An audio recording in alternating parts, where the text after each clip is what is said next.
it's fine if that's what you want, but for a company to lease them, when you own a car, it's kind of like insurance. You put a lot of effort into deciding things. You know what? I don't care if this car gets dinged or bumped or whatever. I'm going to drive through the situation because I need to get there. I'm making a decision. But if you are leasing a car, then you just make reckless decisions naturally, just like when you're renting. You're like, I don't care, it's not my car for very long. And then you do really damaging things. So as a lessee providing those cars, you end up with your cars getting destroyed that you yourself wouldn't have destroyed. And so it ends up being much more expensive for them than the other things. Mr. Samuel says, Crunch, sorry to hear about that, bro. Crunch my car. Yes, yeah, it sucked. We did have really good Inisur insurance, and so they're paying for most everything. And we got it from Cherry, so they're like, we're just replacing all the parts, like 100% brand new. So that's fine, right? Like, it's not the end of the world. It's just, come on. I haven't even gotten to drive it yet because I don't have my license. It just sucks.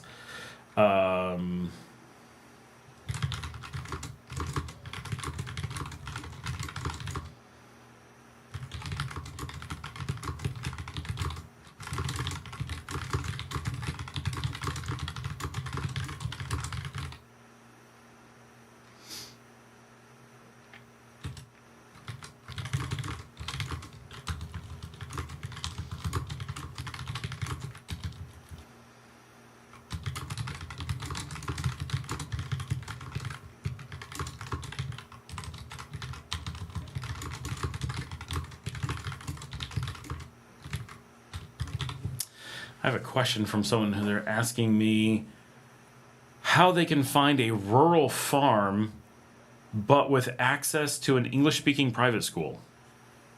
There's only a couple English-speaking schools in the country, and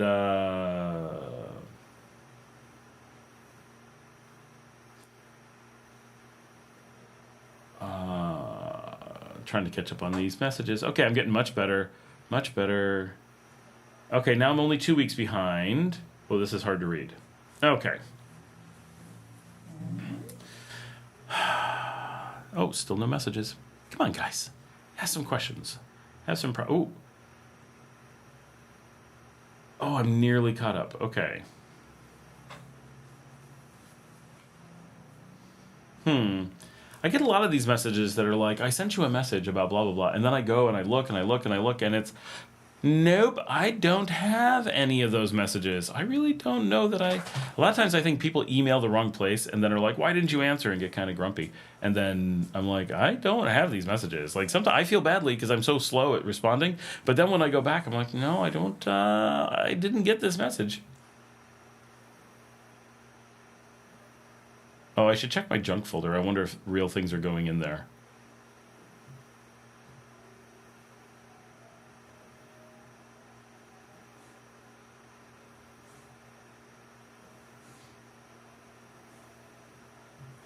Oh, let's answer this. I'm just answering about Liberia into Nicaragua.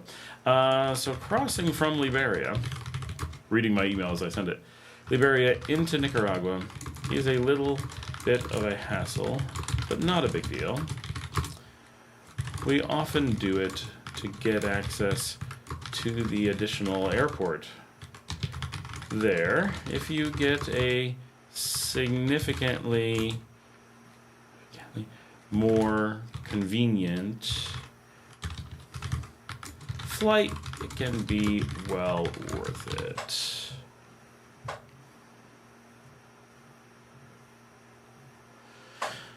Scott, how many of our community are bicycling and cyclists? How about motorcycles? I have both down there. Anyone else? A fair number. You guys can pipe up and offer some additional information, but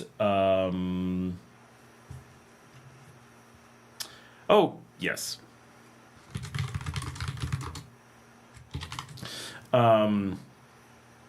Not a lot bicycle that I know of, very few. But for motorcycles, quite a few. I'm pretty sure that's decently popular within the group.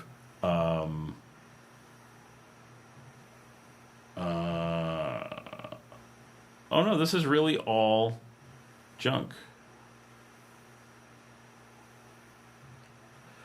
My junk folder is actually just full of junk, so we're in good shape.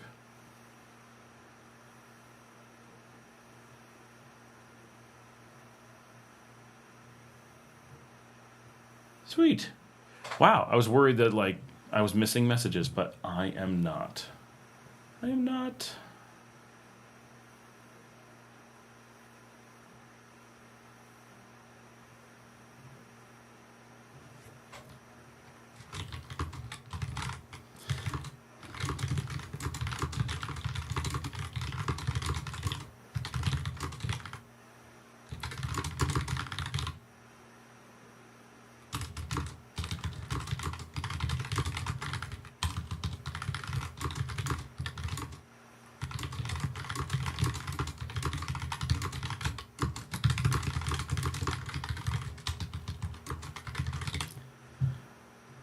Go. All right. Can you talk more about car insurance and gas prices?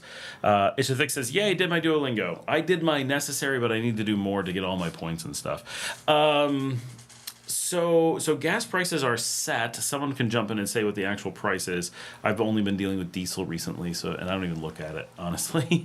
But prices here are set by the government, so you don't like go around worrying about it very much. They just are what they are. They are what they are, and everybody's the same. So, which is cool, and it's on the high side, but it's within the scope of what American gas prices typically are, which I don't even know what they are currently.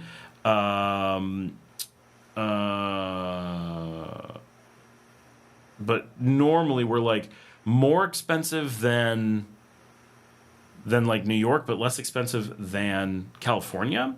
But it does vary. But we've kept the price down here because Nicaragua will issue a thing that says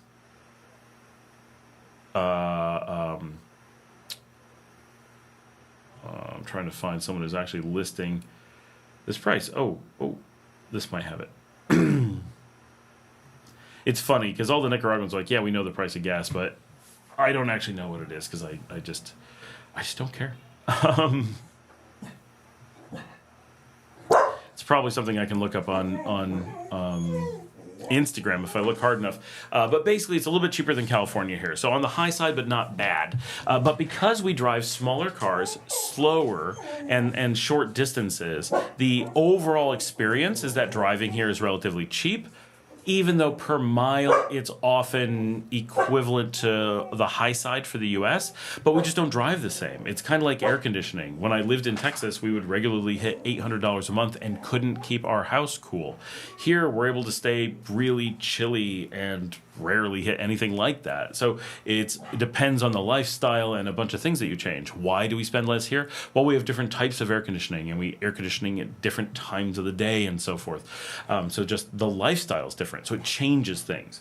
So driving is one of those things where, yes, the gas price, here I gotta let the dog out. The gas price feels high, and it is on the high side for sure. But people then generally just look at their life in, say, the United States or Canada and say, okay, well, I drive 1,000 miles per month, and so it's going to be 1,000 times what I pay in the US versus 1,000 times this. And that's not generally true. I mean, you could duplicate that, but it would take a ton of work. Then if you were looking at it and you'd say, well, in the US, I drive for 1,000 miles, and that takes me 1,000 hours, which would be very hard to do. Well, I guess you don't do it. That takes 1,000 minutes. That makes more sense. If you were to do the same thing in Nicaragua, you'd say, well, I drove 1,000 miles, but it would take you 2,000 minutes because you go about half the speed, it seems. So it's probably not quite true, but it is relatively true. So depending on which thing you look at, changes whether it's by minute or by mile or by distance or whatever. But what 99% of people discover is that the lifestyle and the distances and the behaviors and things in Nicaragua cause you to drive a fraction of what you would do in a former life, and the result is that your cost of driving is often half. So that's often what you actually need to know. Car insurance. I just got car insurance. I feel like I paid $400 for the year. It was incredibly low, whatever it was. And I went for the premium, everything's covered government insurance, INISER, the one that's actually handled by the government, and you get all kinds of special benefits and stuff because of that. And so it's kind of nice from that perspective. And they're dealing with our claim right now. So that seems good. You can get really cheap insurance that's like, I don't know, $50, $80 a year kind of thing. But that's not the same level of coverage. Like that is what's required, but it's not a big deal. But I am quite pleasantly surprised by how cheap insurance is here. Of course, cars cost half as much here, so they don't need nearly as much insurance for things. Like we're replacing whole huge swaths of the car, and it's pretty cheap. Carlos says, by the way, thank you for your response. It really gave me more clarity. Well, you're welcome. Glad that was actually useful. Mr. Sammy says, is that email about Liberia Airport just over the border in Costa Rica? Yes. Yep. A lot of people use it. And my wife was looking at flying to Toronto, and it's like, you can get for like $300 nonstop Guanacaste to Toronto, which is pretty nice. And then return was like $150. Maybe two, something like that. Now, I just booked, someone asked me earlier on, I think, I've got to go to the United States to Houston May 18th. So I will be heading up there for a week. We'll be filming from Houston, hopefully with a driver's license, and we will be filming the cleaning out of our storage unit. That is going to be an epic disaster. An old video that I have is me filling the storage unit. So that will be a nice end cap to the kickoff of our life in Nicaragua. Having a bit of, this is where we started, this is where we went sort of thing. And let's see if I can track this down. Oh yeah, there it is. Is this the one? I gotta see. Oh no, this is me talking about it, and there's... Oh no, this is it. Yep. Or it's one of them. I think I have a couple, but this is kind of a classic, us filling up the storage unit. When is this from? Oh, no. This is when we tried to research it. This is when we were like, oh no, this is so bad, and didn't know what to do. I don't know what just happened there. Did I just kill the live stream because I tried to... Nope, there it is. I don't know what happened. Hold on. There we go. So that video, my wife and I tried to get into the storage unit. 258 views 2 years ago. Come on, guys, we can get that better. But that's not the one I was looking for. There we go. Final packing. Time lapse. That's a short one, just 3 minutes. When's it from? It is from, if I hover, I think it tells me. Oh, it doesn't. I do not like that on YouTube. Oh, no, there we go. May 3rd, 2021. So we will be going 4 years and a few days after the final storage went into the unit to try to deal with getting it all out. 4 years. So that's worth watching. Now that one only has 113 views. And yeah, this is going to be a little bit wild dealing with the storage unit after all this time. I don't remember what's in there. I don't know where anything is in there. I don't know how we're going to do it. It is going to be an utter disaster. It just is.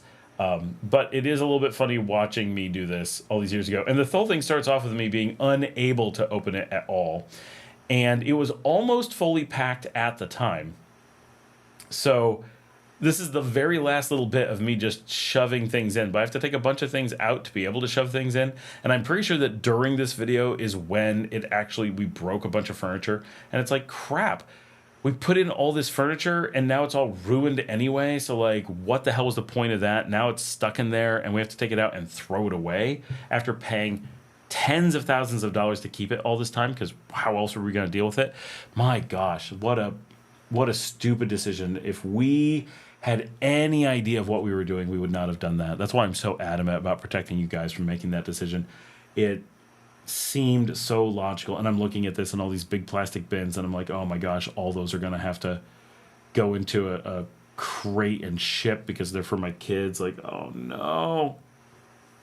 It's so much stuff. And we're not going to be able to make a judgment call as to what not to have. My gosh, I let my hair get way too long, and I was not as gray back then.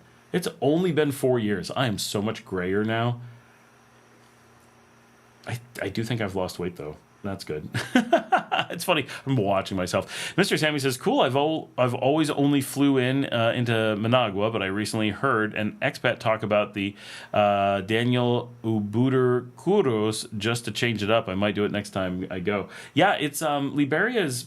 It's a pain because you got to cross the border and everything. But there, depending on what airport and airline you're coming on, it can be good. And if you won't be able to stop and get Taco Bell and that kind of stuff down there, it can be nice. Indian food is available in Liberia, and it's not far to get to the Guanacaste coast. Like there's definitely some upsides to flying in there.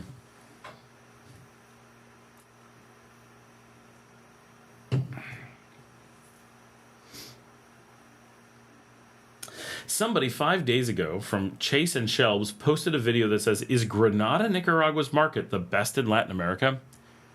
What? Granada's market? Granada has a market? I lived in Granada. Granada does not have a market. The famous market is Messiah. They have a big one, and they have the tourist one. And it's not the best anywhere. Managua has an epic market, the Oriental. Like, Granada's market is at best the third best market in its neighborhood. Like, the things that people will put on videos. I'm just looking at this storage unit. I'm so depressed that I have to go deal with that in a couple weeks. What are we gonna do? It's so bad. It's so much stuff. And I know that, like, I promised my bass guitar to my daughter. I have to bring that down. These things all have to go into, like, ship. It has to go in a shipping container. What else are we going to do? Yeah. Yeah.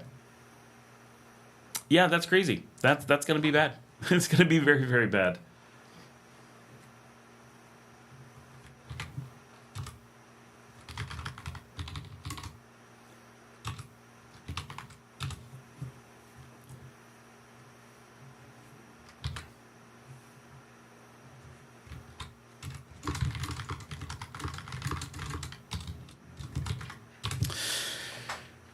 You guys are way too quiet. If you get too quiet, we're going to have to wrap it up. So you guys got to ask me stuff. You got to get some conversation going. I can't do it on my own. It's nearly 10 o'clock. We've done well. We're over 3 hours. I need feedback. We had a lot of people on early. We got plenty of people on now. It's not like you guys aren't there. We got to get out there and we got to get some discussion going because just this michelada is not doing it for me.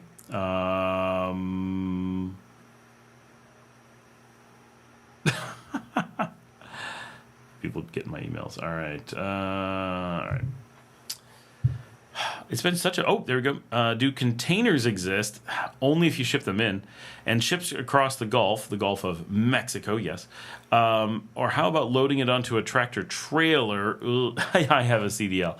Yeah, a tractor trailer would be rough. Tiffany says, you use the same shipping company for your larger parcels as your Amazon packages. Not for a shipping container. I have no idea how we do that. I would ask them. Because I trust them and I know they deal with stuff. But I don't know about the... I don't know about like full-size shipping containers. And I don't know how much we're going to have. That's one of the toughest things is I'm very much in the dark as to how much we're going to end up with because it's...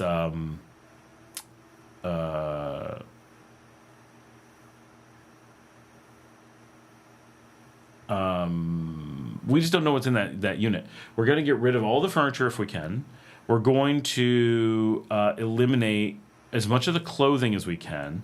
But my wife's not going to be there with me, so a lot of it is going to be me making judgment calls. And a lot of the old stuff is fine. Like, oh, we haven't needed this in 4 years. We don't need it now. So that's just going to go. I know Paul is going, like all the furniture is going to go, except my wife and I do have a couple items in there that are our wedding furniture, and we'd really like to keep that. We've been married for, what year is this? 25. So we've been married for 22 years, together for 24 since 2001.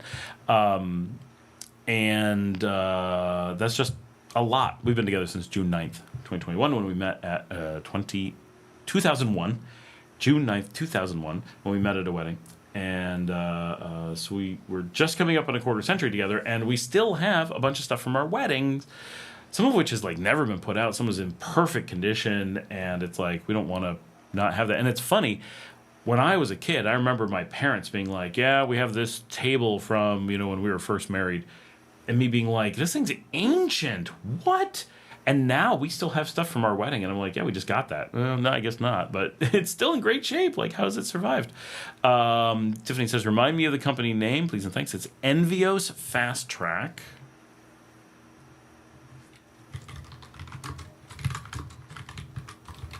Which is Spanglish, of course. But the thing that's going to really kill us is, one, and my wife said, you better admit this on your channel, that I do have an antique computer collection, and I do plan on shipping that down. And my kids have a large collection of old toys, much like, action figure collectors, that kind of thing, except these were for my kids. So we moved around a lot, right? And so one of the things that my kids had as consistency was a collection of toys that they kept when they were young, because we moved when they were really young around a bit, and so they had like Playmobil, and they still Lego everywhere, but Playmobil and We Forest Folk and like, I think that's the right one, Calico Critters, and I can't remember what all they, and huge numbers of My Little Ponies, and they have these plastic containers holding those things, and they know they don't want to play with them, but they would like to have them so that when they someday have a home, that they can have those things. And that is this connection to their childhood physically that otherwise is missing from their lives because we moved, right? We've always lived in different places. When we moved to Spain, well, we moved from, with both children, from Texas to New York when my youngest was 2.5. And we moved to Spain when she was 4, or nearly 4. And so the journey of constantly being on the move started when she was so little that there was just the toys that we took with us and traveled with us are like the one thing that she still has to connect all that stuff together. And so they're very important to them, and we've promised to keep them. And we think my daughters are very likely to live together into old age. They're inseparable, always have been.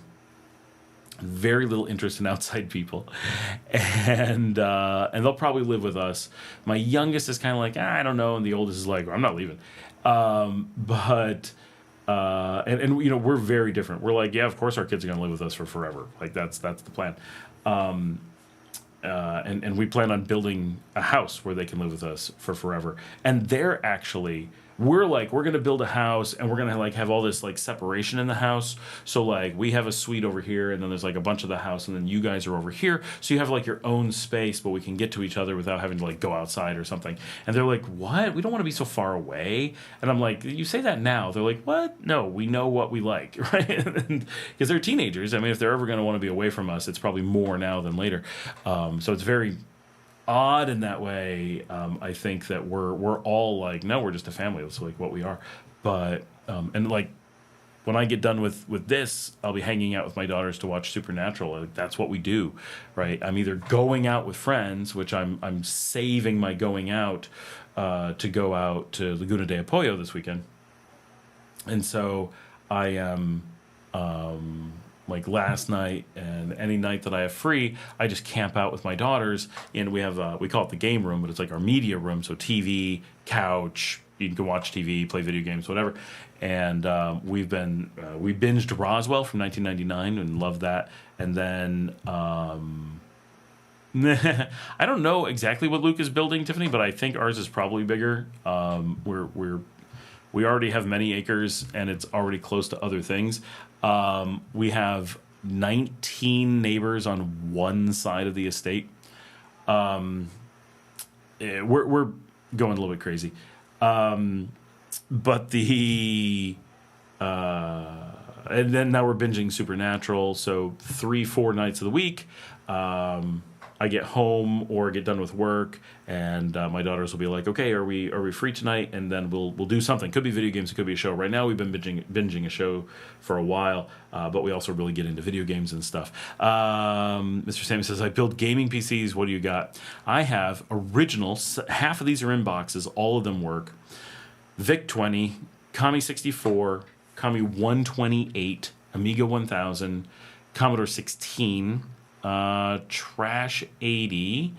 I have a Trash 80 Pocket. Original Apple IIc, which has some history on that one. 3 original 1985 Macs. I think that's it. It's not the most extensive collection, but it's a pretty serious you have antique computers. And for me, those are really important, and I really want to keep them because that part of my childhood, being born in 1976, the year that the Apple I came out, the wood one, the project box, came out, which was the first home computer. The history of home computing is directly tied to my life as far as time scale goes. And I grew up just absolutely in love with computers when I was young still. And there is this nostalgia to computers for me. And the sound of the keys and the look of the screen and holding those devices and remembering how important that was to me when I was little. Learning to program in 1985, always being just so into what computers could do, how they could help us in the future. I became a professional at 13. I was so into programming and computers that at 13 years old, I took a job and beat out a consulting firm for a Fortune 20, and jump-started a career that I'm still in. And going back to those pre-internet computers, pre-modem computers, which are putting a cassette into a drive and old basic commands, I loved those days. I loved watching television about computers because that's what we had. And I loved reading Byte and Compute and Commodore magazines. I loved looking at computer catalogs. I used every computer I could get my hands on as much as I could, and I didn't use them to play games. I liked games. I played games, but I didn't get to computers for the purpose of playing games. I got to computers for the purpose of learning to program because I found computers to be interesting. I found computers to be exciting. And when I went to work at 13, I was building databases, and not like people say today where they mean they're making data structures on top of a database that someone else has made. Databases are not something that people make. It's so taken for granted that databases have already been made that when you say I'm making a database, it's almost like if you went around saying, I made a car. And what you meant is you drove a car, right? But everyone knows you didn't make a car, so they know what you mean, right? That's how it is. But when I was 13, I wasn't using a database to make a product. I was making the database itself as a product back when people didn't have databases yet. They did, but there were very few. I was pioneering in that space. That's where I started working at 13, and just never looked back and absolutely loved it. And by 22, had my own firm. By 23, was the first pioneer in cloud computing for human medical in the 90s. And so it's been a really interesting journey. But for me, having this tangible connection to that era, to physically touch those computers and to remember what it was like. Even though I can't share it with anyone, it takes me to a completely different place in my mind, and it's one of those, like, I forget how calm it makes me. I forget how peaceful that was when you just sat down and there were no colors. I'm colorblind, so it was really nice. It was just this green screen, or an amber in some cases, or that light blue of some of the IBMs.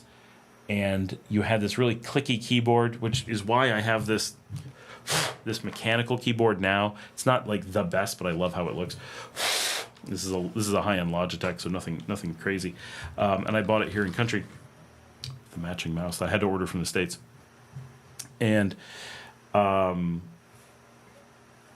there were so many aspects to it that just holding those computers takes me back 40 years or more, 45 years, and puts me into that childhood place of computers being magic and wondrous, but calming and like it was my happy place. I didn't have a lot of friends growing up. I grew up on a farm in the country. I went to a really quirky private school that was very small. No one from my school lived anywhere near me. We didn't have local telephone calling in the part of the country that I grew up in, so phone calls were super expensive. There was no easy way to visit anyone from school. And I didn't have siblings. I was an only child. My father worked far away in a different city. My mother worked a little. She was home most of the time. But as a child, I had very few people most of the time. I'm super social, so when there were people, I would be around them. But whenever I had an opportunity, computers and my dogs, right, and my horses and cats and hamsters and raccoons, I had pet raccoons, were my people, and so my childhood has so much time with computers in a way that other people my age and other people in that era didn't really have. I have a really unique experience, I think, and it was something. So having these antique computers, and I have some of the original manuals, the books, all kinds of stuff, it really takes me back in just such a tangible way. You can tell just mentioning it, like, oh, I miss that era. And one of the things I remember so much is my mother being at a hair salon, and I had to go with her. I was probably 8, maybe 10, right in that range. And I remember I had to wait in the hair salon because where else was she going to leave me? And I had Commodore magazine, and I remember flipping the pages, and I remember looking at ads for Ballyhoo. I remember that game specifically had come out and was in that magazine. And see if I can find it. Give you guys a little bit of 1985. So it was I was 9. So I said between 8 and 10, and nailed it. Here is that game for anyone who's wondering. So funny. Tiffany says, I love weddings. I enjoy any type of event planning. I really enjoy weddings, I have to say. Weddings here I find less exciting. American weddings I really do like. I really liked the era when, like, my wife and I were dating, because tons of our friends were getting married.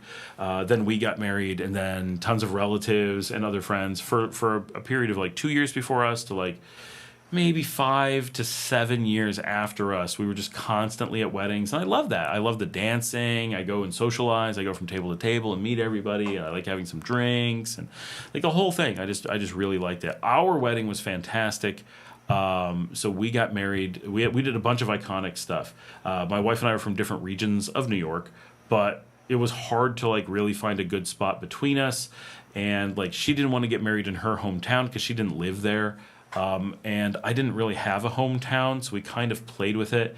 And we went to the town where my childhood nanny was from and where I'd gone to church as a little kid, and then found Susan B. Anthony's summer house. For those who don't know, very important suffragette in America. Her summer house, was this mansion in this village that I was very connected to as a child, had a lot of meaningful memories and stuff for me from when I was maybe 2, 3 years old to 8 or so, and so it's this real nostalgic town for me to be in. First of all, and just a beautiful, beautiful town of Wyoming, New York, with this gorgeous summer home from Susan B. Anthony. And so we booked that place, and I'd been going there for years. I'd had a prom there when I was younger, obviously. And so I had all kinds of memories and knew the place really well from growing up there. And at one point, my wife actually did authorize buying the place, but it never went on sale when we were trying to get it. But I almost did. I was really serious about buying the place just so we would own the wedding venue. So we decided that was like the perfect location. It was kind of like a destination wedding because her family was flying in from Texas, and mine was coming in from Ohio, and this was not exactly my hometown. It definitely wasn't her hometown. We were just kind of finding a place sort of in the middle that worked for everyone, but it was really meaningful. And the wedding itself was really beautiful. We wanted to do it outside, but it ended up drizzling, and so at the last second we pulled it inside. All the guys wore kilts because I am part Scottish, so we wore my family plaid tartan, and so that was really cool. And we had a bagpiper, and so bagpipes and everyone in kilts in a drizzle at this historic building of Susan B. Anthony's. And our wedding night, we stayed in Susan B. Anthony's room. And then the reception was held in the Octagon, the garden house, the old livery of this old mansion, as big open space as liveries are. So it's kind of like a giant enclosed gazebo, but giant. And we had a huge party, and we just drank and danced, and everybody it was really fun, and we had karaoke, and it was a blast. And my mother was very sick; she had cancer for a long time, and we really felt that she worked hard to hold on, and that was the last thing she did. She made it to the wedding, and she was gone within just a couple weeks, and was nearly gone immediately after the wedding. Like, she exerted everything she had to get through the wedding. And we think if we hadn't had the wedding, we don't think she would have lasted as long as she did. We really think that she pushed so that she could be at the wedding. And so it was really important because it was the last time I ever got to spend time with my mom. I saw her after that. We didn't move away or anything, but she was just in that decline from the wedding. So I got to dance with her at the wedding and hang out, and she was very involved in the planning and watching our house because we had bought a house as part of getting married, and she was doing everything she could, carrying her oxygen tanks around and everything during that time, and really staying involved because she only got this tiny bit of time because I had moved back home because she was sick, and Dominica, my wife, as she and I had only been dating for a short time, and then we were getting married. It was like my mom was like, this is the one moment she had to be with us in our lives, and so she worked really hard to put in a bunch of time and make that meaningful. And so we knew she couldn't handle any more at the wedding, so we cut the wedding early. And we're like, we're gonna wrap up the wedding. We're gonna send all the adults home, and everyone who was our age. We got married in our mid-20s. We're like, all of our friends, we're gonna find something to do. And so my business partner at the time, one of my roommates called down to a local pub and said, hey, we got a wedding up here. It's breaking early. We're going to come down there. They're like, we're sorry. There's no one here. We closed early. And my business and he's like, oh, crap. And they're like, well, it's the only bar in town. There's nothing else. What are we going to do? And my business partner called down and said, let me explain how this works. I have an American Express card, and it has the house tab. I say when you close. And they're like, yes, sir. And the whole town turned out for free drinks, and he's just buying drinks for everybody. It was a wild time. And so we had this wonderful time at the pub for hours after the main wedding. So the wedding, we ended around 9 o'clock, we started around 2, went till about 9, broke, and then we went and went till midnight, and had this really good time at what is the Cannonball Run pub. If anyone knows the movie, the Cannonball Run, the guy who made that movie, and it was his pub. And the Cannonball Run starts from the plaza in front of it. So it's really, really cool. It's all gone now, right? But it was really cool memories from that. And then my closest last late night friends, we all went to a neighboring town and got super late night pizza as our final thing before we came back and called it a night. But so we had this really cool wedding that for us, obviously, we're like, oh, that was amazing. But to so many people, we're like, it wasn't as formal as a lot of weddings, but it was formal where it was meaningful, and it was just really relaxed and fun in a lot of really cool ways. And it was a great wedding. I'm looking at a map of that town now, trying to see how it has changed so much since I lived there. I can barely recognize the town. Holy cow. It really has. It has changed a lot. Wow. It's weird for me because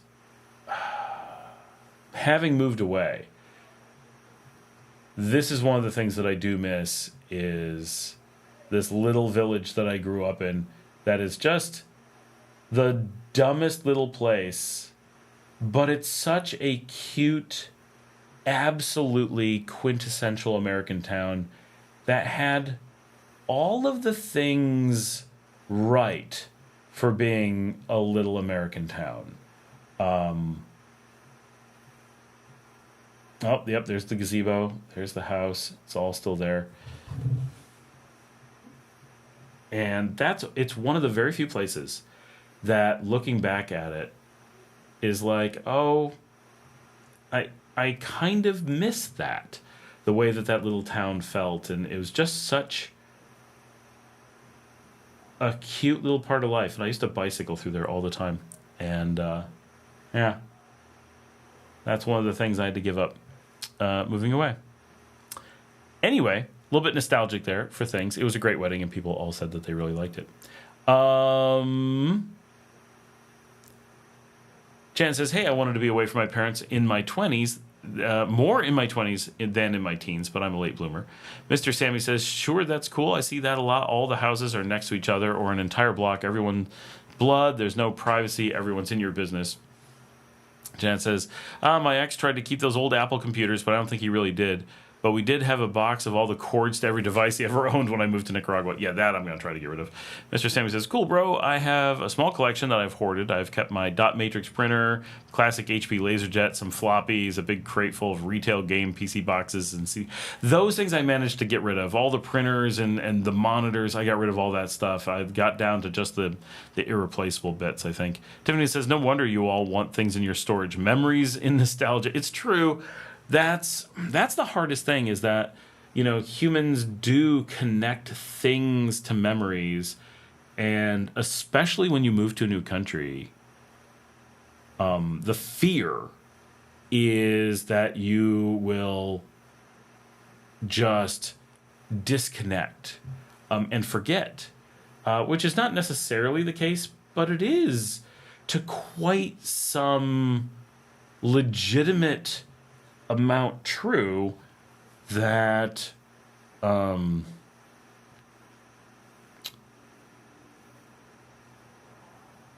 when you stay in your hometown, when I go back to my dad's place, because he lives basically in my hometown, everywhere I go, every time I turn around, it's like, oh, I did this there, and I did that there, and this happened there, and so was born here, and this guy died here, and my old neighbor here.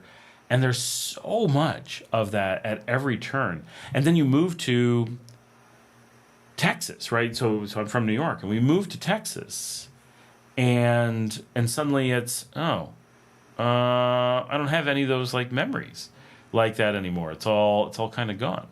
And then oh my gosh, this place I used to hang out is now Rolling Hills Asylum Ghost Tours. Wow. I mean, and it has a historic marker. Poorhouse, site of Genesee County's poorhouse for the care of indigent people, opened in 1827 with a home and a farm containing 106 acres. And it is spooky. I've been in those spooky areas that they show. Whoa, yeah. Like, it looks like a ghost house from a movie for real. But now it's fake and it's a film location. But I can tell you, I was in it when it wasn't a film location, and there's a reason that they use it as a film location. It's everything you ever. Okay, I gotta share this. Hold on. So this is right where I grew up, and hey TJ. And if you saw this in a movie, you'd be like, yeah, that's a legit spooky house. Yep, I went there on. Oh, they show someone filming. I was there on a date with my high school girlfriend, but it's not like it was an actual place where you could go like get food. Like it was a working business that was not meant to be spooky. It just was spooky. Now, authentically haunted. Okay, that's just goofy. Okay, I gotta see if I can find what has been filmed. Filmed at Rolling Hills Asylum.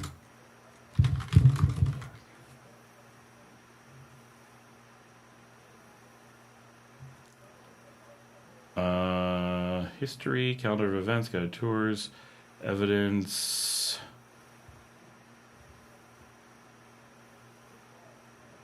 $1,700 people died in there and has been named by HGTV the creepiest place in New York. Okay, well, I mean, what's funny is it had a creepy vibe when I went through it, but when I went through it, it was a craft place where you went and did shopping for craft goods, and they turned it into a mall. And so there were stalls that did like popcorn and hot dogs, and it was like a really cool place to go like shopping on the weekends. It was like when the antiquing phase was big, you would go there and like do cool stuff, right? But that it was like actually creepy was like not a big thing. I can't find where they filmed anything there though. But it would be perfect for like an episode of Supernatural.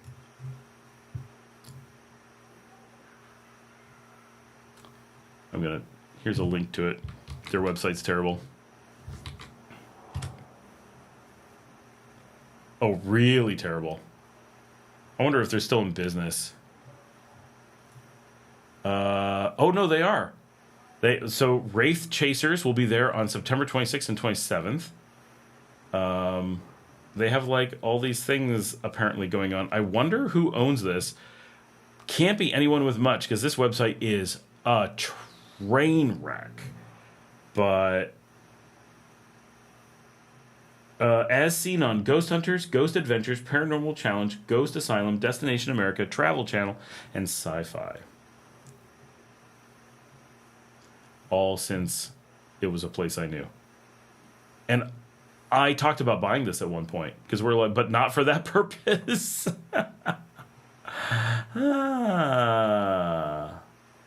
Weird. Mexican Righteous. Something for Semana Santa. Tiffany says, no more haunted buildings for me. I've had enough. Okay. TJ says, Calle La Calzada is super busy tonight. Oh, I bet. Mexican Righteous. Small towns are awesome. I hate city life. I live in Los Angeles County. Can't wait to leave here. I bet. Tiffany, I will gladly help plan a ceremony for you both to do all renewal. I love destination weddings. We might do like a really cool renewal down here, although none of our family is willing to come to Nicaragua, so it's kind of like weird, but our friends will. So we might. We've talked about doing something for our 25th, obviously, because it's coming up. The thing that I really want to get is my wife's favorite band, like kind of our band, is Black Hawk. And if I could fly them down to do a concert here, which I have looked into a little bit, that would be freaking cool. We've both seen them. We both saw them in concert before we were together, like years before when we were like high school, and then realized we were both huge fans of this band, and then saw them together many times. So it was cool. My wife does, by the way, have tickets to go see Stevie Nicks on tour that went on sale this morning. She goes to way more concerts than me. I go to local concerts. Like I'm real big on Like, I go see Nicaragua concerts. She's big on, like, big American concerts. Where am I? Mr. Sammy says, yes, me too. I had a clone of an IBM clicky keyboard growing up. Nowadays, most of my keyboards are mechanical with either blue or red clicky switches. And yes, it gives me nostalgia too. Mexican Righteous, new sub. I'm thinking about relocating to Nicaragua or at least buying a house out there. I like your videos. Keep up the good work. Well, thank you very much. And welcome to the channel.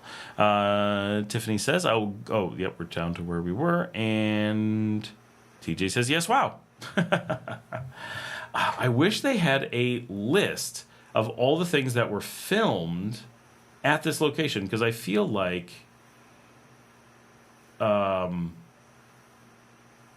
they should be able to tell us what's there. They have some old photos from so long ago. It's such an old part of New York, but an area that is so empty that it's really hard to believe. Oh, help preserve their history. There's a GoFundMe trying to raise $52,000.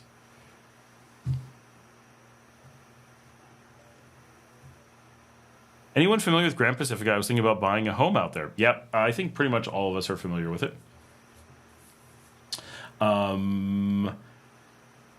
I guess the big question we would all have is, what would make you look there? So this is going to be a bubble burster, but every so often someone asks about Grand Pacifica, and we always have the same question of all the places in Nicaragua, what makes that even slightly interesting? Not that it couldn't be nice, but it's hard to imagine a less appealing thing in Nicaragua. So it's other than, I mean, it's dirt cheap, obviously, so you can get in for nothing. But there's a reason why it's dirt cheap, right? Because impossible to move property, you're kind of stuck with it, and everything's for sale. So if it's just the right place for you and you're looking for that deal while it's out there, I mean, this is a good time to get in, I suppose. But it seems unlikely that it's going to see. It's just, my guess from what people have said. It's unlikely to see future growth, given that everyone's trying to get out and the prices have collapsed. So it's really got to be a place that you like. Right. And that's generally the case in Nicaragua. You really have to think of everything. Nothing is an investment. It could be, right? It's not saying that you could never make an investment, but especially if you haven't been living here a long time and don't have deep, intimate knowledge of the market, you really want to make sure you're thinking of anything as you're putting money in. It's never going to come back out, or not for an unbelievably long period of time. And so you need to be getting something that you truly want to hold, right? Not something that you're hoping to flip or think that, there'll be some other value to it. That's just rarely the case. And so, if a place is the right place for you, but also don't, and this is a general Nicaragua rule, some places don't have this problem, right? If you're in, even the U.S. generally doesn't have this problem. Most countries, if you're going into developments or just places that are up and coming, you can be like, this doesn't have much now, but you can see the potential once this road's done, once this is done, once that's done. These things are going to be amazing. But in Nicaragua, you really, because of the drop in real estate need, the incredible lack of liquidity, the solidification of the existing locations, you really have to look at locations and say, okay, if this place has a good road today, then awesome. If it doesn't have a good road today, it's not going to have a good road tomorrow. Not in a community way. If you're looking at Puerto Cabeza, Bilwi, up in the northeast, yes, we're going to build a super highway out to the far side of the country to allow for major long-haul trucking. Absolutely. Yes, the country has massive amounts of infrastructure investment going on.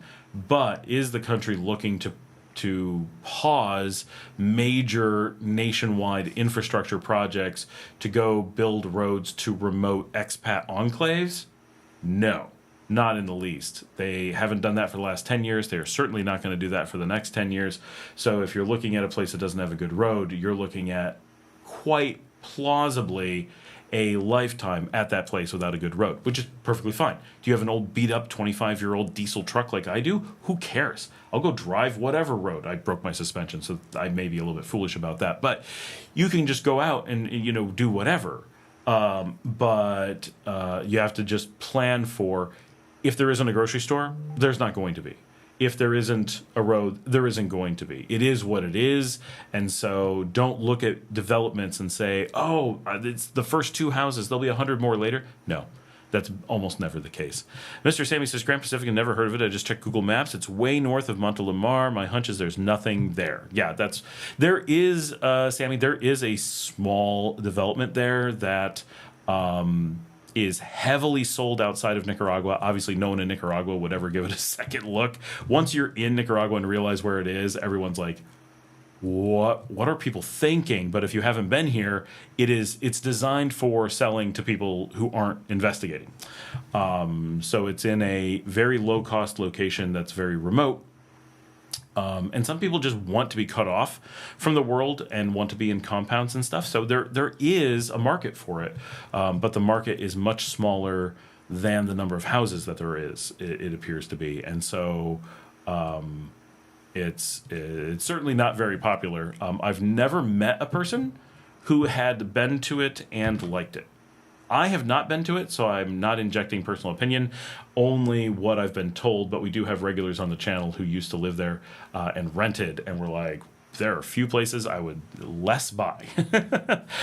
Thanks, Scott. You're very knowledgeable. That's why I'm going to binge watch your videos. Well, thank you. Definitely. So one of the things I would say, so not to disparage the community, just important things you need to know about Grand Pacifica. Never spend $80,000 there. The house prices have collapsed. No one can sell their homes. They're trapped. So everyone's desperate to get out. Anyone asking more than 80 isn't even in the ballpark of reason.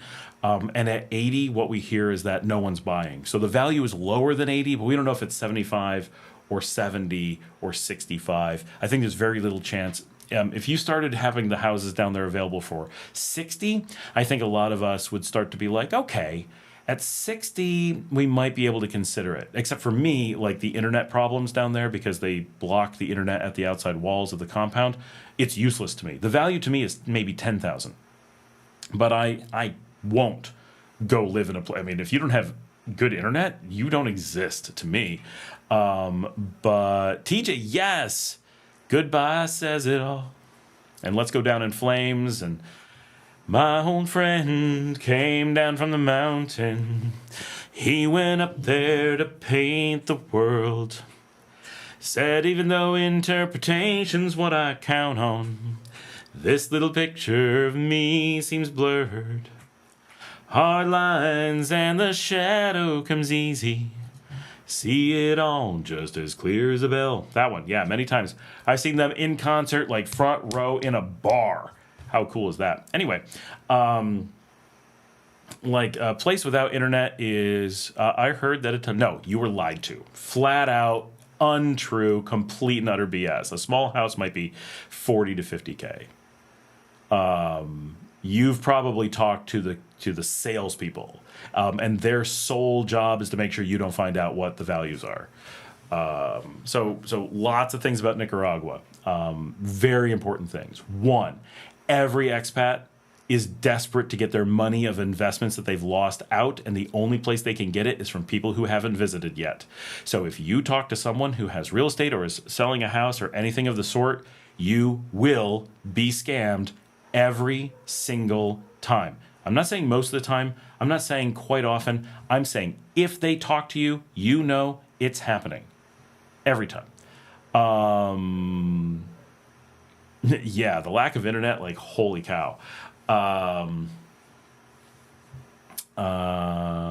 Yeah. So this is just general, right? Nicaraguans do not sell remotely. There is nothing of value in the country that you can find without being here on foot.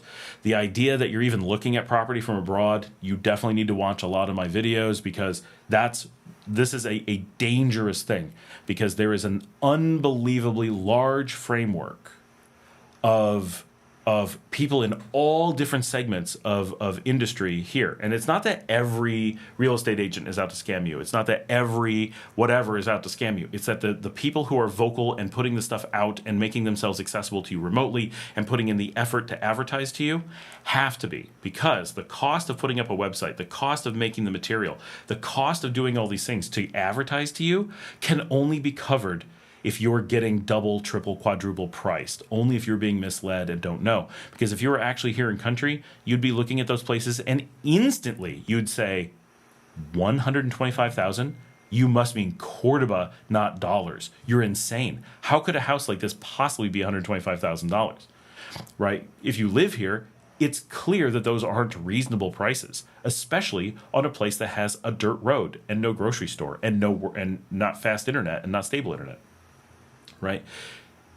It's not up to par in the ways that matter with most of the barrio houses that sell for $20,000, $10,000, and it doesn't have a road, right? So there's all these costs associated with it, and so it's really important for all the people who are making their money off of those things to convince you to be isolated.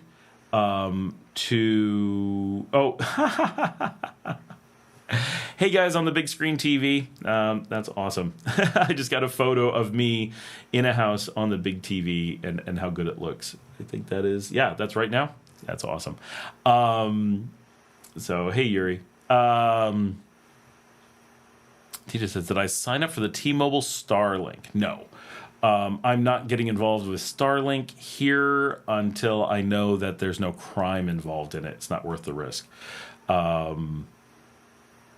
So there's so much money to be made in running real estate scams, and so zero money to be made in legitimately selling at market value houses and property that no one's ever going to do that. So the way that a lot of the enclaves work, I'm not talking about this one specifically, this is just generically how enclave pricing works. They convince you to, one, if at all possible, they're going to convince you to buy before you come, which of course makes no sense, but it's a powerful tactic.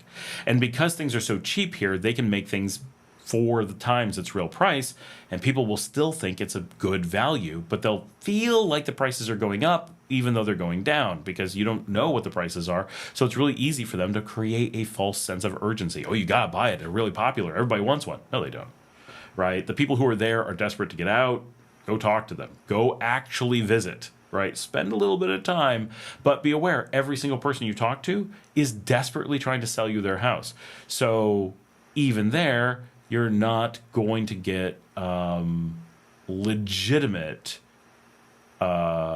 information, right? Even for those people, because everybody has an incentive to sell you on stuff. All these enclaves. Because they all got tricked into it, and now they're all stuck with no liquidity, and they paid 2 or 3 times the value of the property that they're living in, and often they've lost their life savings on it.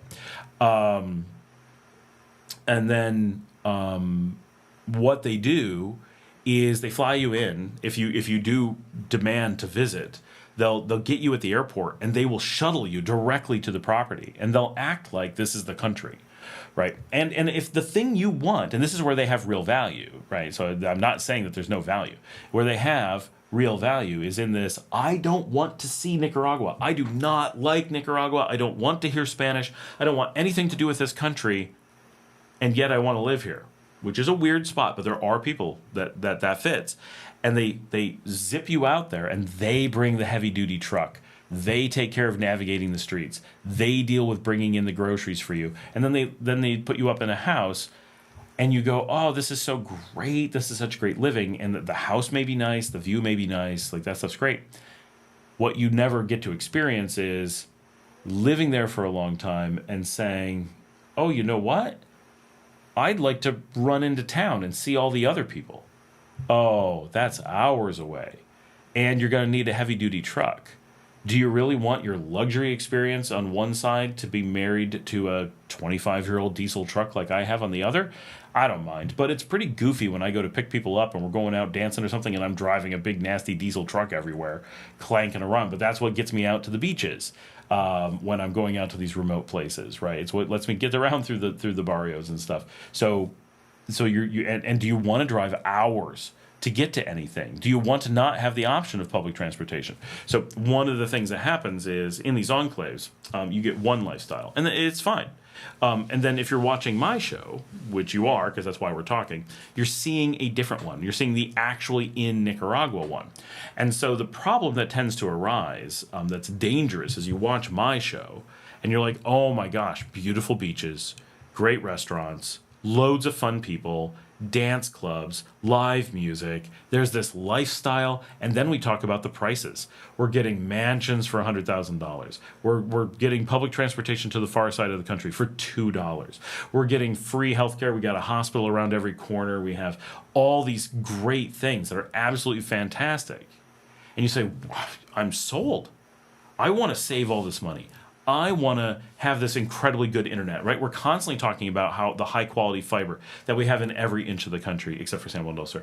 And we're talking about the great buses that are brand new and zip you everywhere for just a couple dollars. And we talk about the safety. Well, it's still safe in the enclaves, but we're talking about safety in big cities around all these things. And we're talking about getting into the neighborhoods and street barbecue and all these like really serious activities and fun things. And it's like, wow, Nicaragua sounds like it could be so much fun.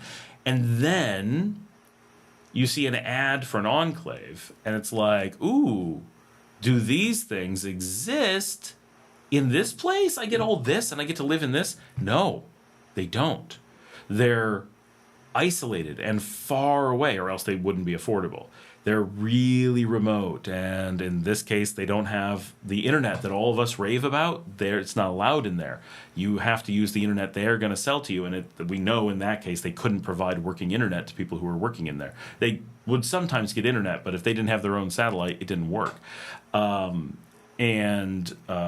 Just everything that we experience, living with the locals, the low cost of living, the easy to get groceries, the food around every corner, the street food, the restaurants, none of that exists there because it's a remote enclave that's walled off and private, and you're not interacting with the country directly. You're doing it through an interface that doesn't give you full access to it.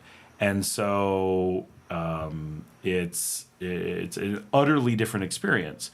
And so the problem is if you watch my show and say, that's what I want, that's not what you're going to get. If you watch my show and go, well, Nicaragua sounds like it's stable and safe, I like that, but I don't like the stuff I'm seeing, then it might be for you, right? That's kind of how it ends up working. And so just a handy guide. If the lifestyle and stuff on my show makes sense to you, that's what you're looking for, then you can rule all those enclaves out. If your goal is to not be around Nicaraguans and you really want to be around a bunch of Americans and Canadians who, for some reason, are in a country that they don't want to be in, then it's going to be probably what you're looking for. But don't pay these prices. Make sure you're paying a fraction of those prices, because I know that we had friends who were just there renting and they had person after person trying to sell them at much lower prices. So way lower. Just start assuming everything is half.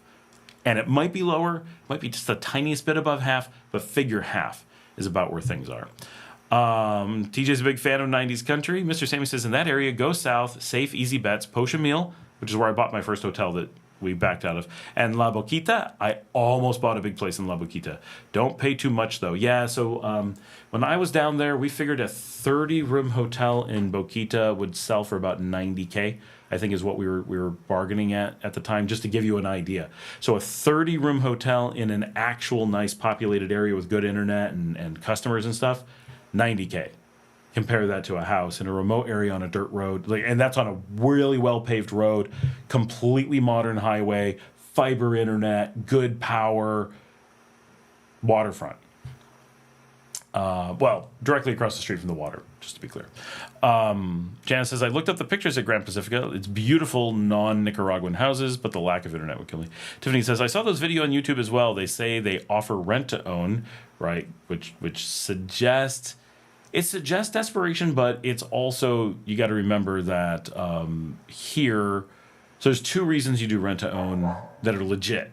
One is there is no mortgage system, and so it's kind of an alternative to that. The other is that if you do rent to own, they charge you more than you would just to rent. And then if nearly everyone backs out, they're just making more rental money, and they don't need it to be long-term viable. They just need it enough for you to get in, sign a lease, they make extra money, and then you get disgruntled and leave. They don't care. They made the extra money. So that's, it financially makes sense. TJ says, I love my fiber. Mexican Righteous says, thank you, Scott. You're welcome. Definitely jump on. We got a lot of videos that cover a lot of this, like general topics and dig into the market. But most important thing, don't even look from abroad. Don't even consider it. Don't look at properties. You can look at communities, figure out cities and neighborhoods and villages and waterfronts and mountains and things like that that you're interested in the broad scope, but look at no details. Don't get bogged down in buildings for sure, but don't even get bogged down in real specifics of like, well, this beach and not that beach. It's every inch of Nicaragua is completely unique and different than the one next to it and the one across the country. And just the idea that, like, living here, I have no idea how I would provide the kind of information that people would need to make those decisions. It's just way too hard. It's so unlike a place like the US or Canada or even Mexico, where there's a uniformity that allows you to gain a scope of knowledge to compare things across the country. Even Nicaraguans can't tell you what the next beach is like. They're way too different. And where we live, Las Penitas and Ponaloya are two completely different beaches. And as Sammy said, right, Mr. Sammy said, Pochomil and La Boquita, they're basically one beach. They touch each other. They're two completely different places. You would not even believe it's the same part of the country, except for the water being there. Like, it feels so different in just the tiniest space. It's just a different kind of place. Scott, estás en Propio León, like near Mercado in downtown? No, I'm in Sutiaba near Marcadito. Parque Central, Iglesia Central. No, I'm not one of the rich tourists. I'm one of the practical denizens of the barrio. I am all about barrio living. I do not want to be around expats. I do not want to be around tourists. I have plenty of expat friends, and I go hang out with them, sometimes downtown, sometimes at the beach. But I don't want my neighborhood to be expats. I don't want my restaurants to be expats. I don't want my community to be that. I want to be, and I am, right? I'm in a residencia. I'm the only expat in the residencia. I am one of only, I believe, 2 expats in the barrio, because I'm in Veracruz. And like, there's just no expats out here, and nearby they're flooding in because of the show. People are like, wait, he lives in what barrio? We're going there. And then sometimes I'll be in like Guadalupe, and then Guadalupe will get a bunch of people because we'll show Guadalupe and people will be like, this is undiscovered. And we showed Fonseca, and so many people are like, wait, that looks great. I could go to Fonseca. It's wherever we show in the barrios, like, instantly people are like, I didn't realize how accessible barrio life would be. Maybe I want to check this out. And it's true. In Central, it's expensive, and the houses are big, and there's just way too much going on. It's loud and busy. For some people, it's perfect. But like, my wife will go, though. She'll stay at Casamango. Downtown, the expensive luxury Airbnb, and when she's feeling fancy, and it's like, this is beautiful. Oh, but you just walk out into the street and you're in the middle of everything, which is great when you're on vacation. When you live here, you don't want that. We lived in La Barrio. That was too much. I did not putting up with La Barrio. We did that for 10 months, and I'm like, I am out of here. But that's where the show took off, so there's a lot of nostalgia for me that this show got its feet under it when I lived in La Barrio. So we did tons and tons of showing people the church and the school and the streets around there. And I really got to know Southern Leon because I would, and Saragossa, because I would walk everywhere from Labo Rio. And it was so close to the center that it was just every day I go walking in a different direction and show a different thing. And that was really cool. And you know, I appreciate our time there, but the street noise, the everything is just way too much. I do like being able to step out my door and having a million people out there. That is cool. And I am very social. But I also really like being able to hide in my little barrio place and disappear and no one knows where I am, which is completely untrue. Everyone knows where I am. You go to any taxi driver, take me to Scott's house, and they just show up at my house. If you try to give people directions to my house, they'll look at you funny. They're like, I know Scott's house. I cannot tell you how many times I've been in a taxi, and I'll be with someone, and they'll start describing where to go, and the guy will turn around and look at them like, I know. I'm like, oh, boy. If I walk across the street, just walk across the street, I'll get emails. Oh, I saw you crossing the street. You know, I'm like, are you serious? My gosh, just traffic zipping out somewhere. Mr. Sammy says, this is the first time I'm hearing about enclaves in Nicaragua. Am I the only one? The only one I know is Isla Ometepe. It's Gringolandia now. Ometepe is getting there. It is still, no, you're just thinking of Balway. That's ridiculous. But if you go down to Merida, it's not. There's very few expats down there. It's, you know, it's getting worse. I wish more Nicaraguans were moving out there and fewer expats. It definitely is getting overrun, but Ometepe is nothing like all the stuff around San Juan del Sur, up and down. Grand Pacifica, obviously complete enclave. There's a number. There's a number of, like, Nicaragua is famous outside of Nicaragua as a place of enclaves. Most people only know it as its enclaves, which is odd for those of us who live here. But Janet says, you know, I like Saragossa more than I did Labo Rio, and I like the music from the school, and the churches are far enough away that usually the church noises aren't that bad. Sammy says, damn, I know the feeling. No privacy, bro. Yeah, here there's none. I'm way too well known in the barrio. But it's also cool. Like, I'm very safe going anywhere because there is no way for anything to happen and everyone not to know who I am. So that works out, right? If, like, someone had to call the police, they'd be like, Scott's been hit, you know, in the street or something. And they would know exactly who it is and where it was and who to get a hold of. Oh, Romy has joined on, I'm a little bit behind, on Nika Graham. Let's go check the Loro, see if anybody joined over there. Nope. Just Nika Graham tonight. Better than nothing. Itch a Fix. Sounds like my students here in Korea come in on Monday to get the report from the students, all the places they saw me over the weekend. If I was a teacher, that would definitely happen. My gosh. I go on Instagram, like, just everywhere I go, it's like I'm being recognized. It's like a constant stream of being recognized. It's really weird.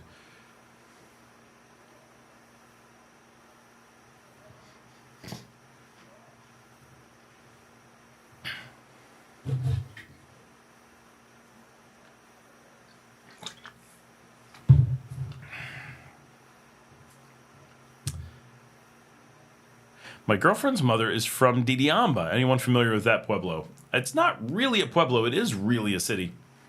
Yeah, I think we know. Yeah,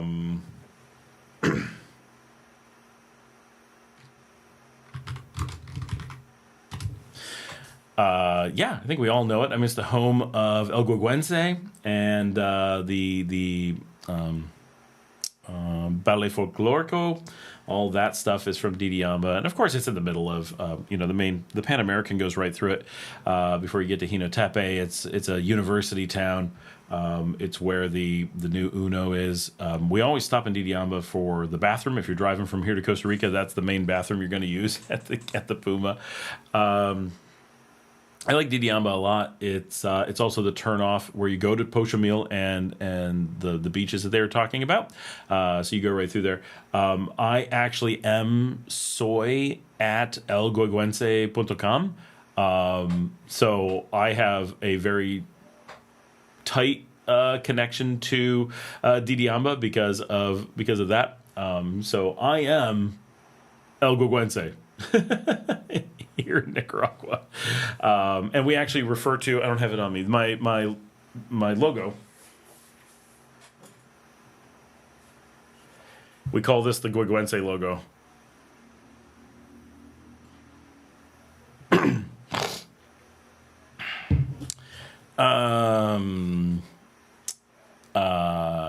So yeah, Didiamba. And I've had lots of friends who moved down there and lived there. One of my guys who's working right now might be watching the show. He got trapped in Didiamba last week and was hoping I was going to come down and get him. I'm like, bro, I don't got a car.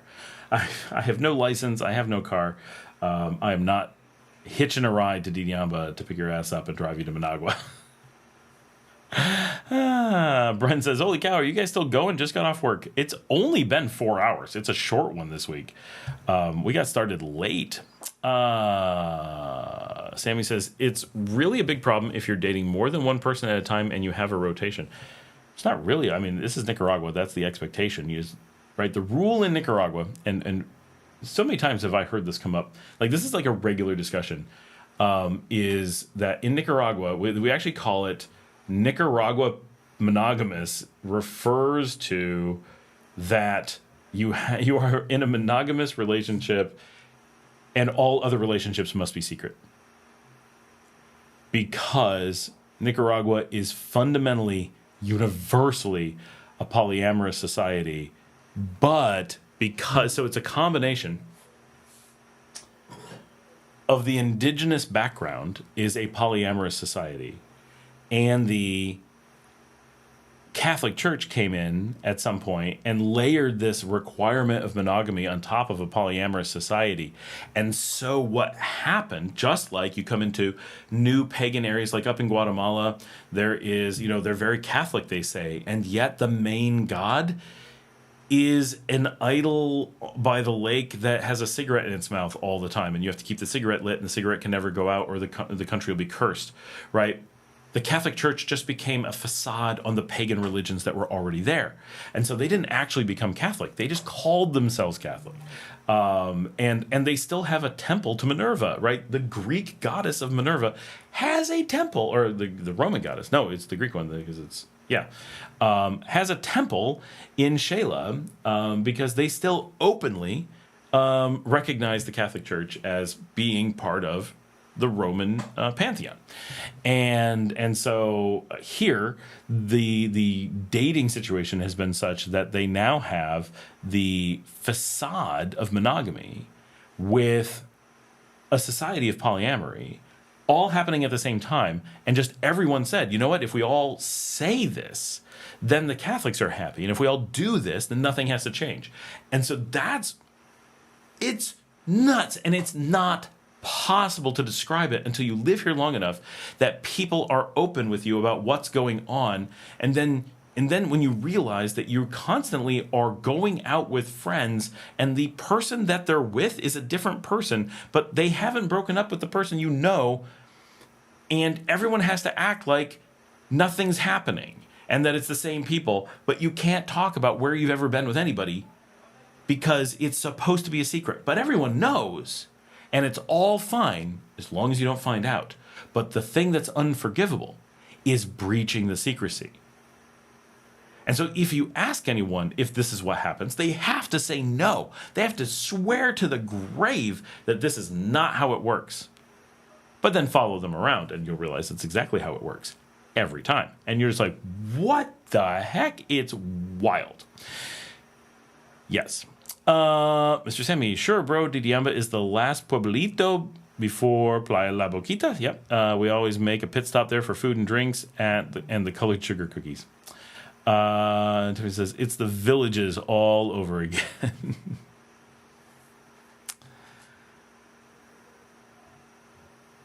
I have a flood of Instagram posts coming in.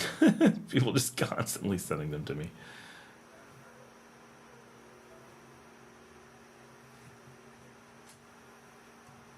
By the way, if anyone is looking to learn Spanish, this is the best Spanish learning channel I've ever found. Learn Spanish with Sophies. This is just this Colombian chick telling you phrases in Spanish, but it's freaking hilarious. Brent says, I think I'm too old for the poly action. Brent, you just have to put up with it. I'm sorry. It's just how it is. Tiffany says, it also sounds like Jamaica. I'm not surprised. It's got to be just built into the region, right? It's just such a cultural thing that had to be here for so long. And it's, when people say that like Latin culture is really passionate, they're not kidding. Like it's seriously a passionate culture. And so people are just angry or happy or excited. So everything is so much more or less all the time. Like it's just the dynamic range of emotions in life is so much bigger than North America, where everything's just this very like, I'm so happy, I'm so depressed, I'm so happy, I'm so sad, right? I'm thrilled, I'm angry. Like it's very, here it's like, I'm so happy, oh my gosh, I'm gonna kill you. I'm so happy. It's just, wow, the swings.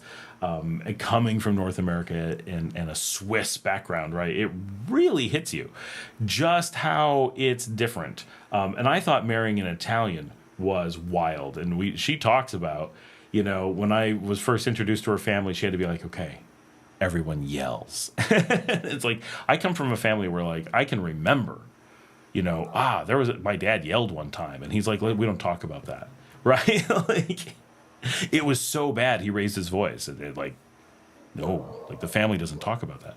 And when depressing things happen, it's like you sit and you think about it silently with no expression on your face. That's what you do, right?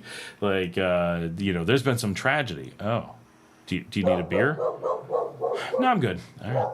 Right? It's just, you bury those emotions, right? And here, everything's just, and if something happens, it's months of arguing and yelling, crying, sobbing, and what have I done? Who am I now? And just everything's so dramatic, just everything.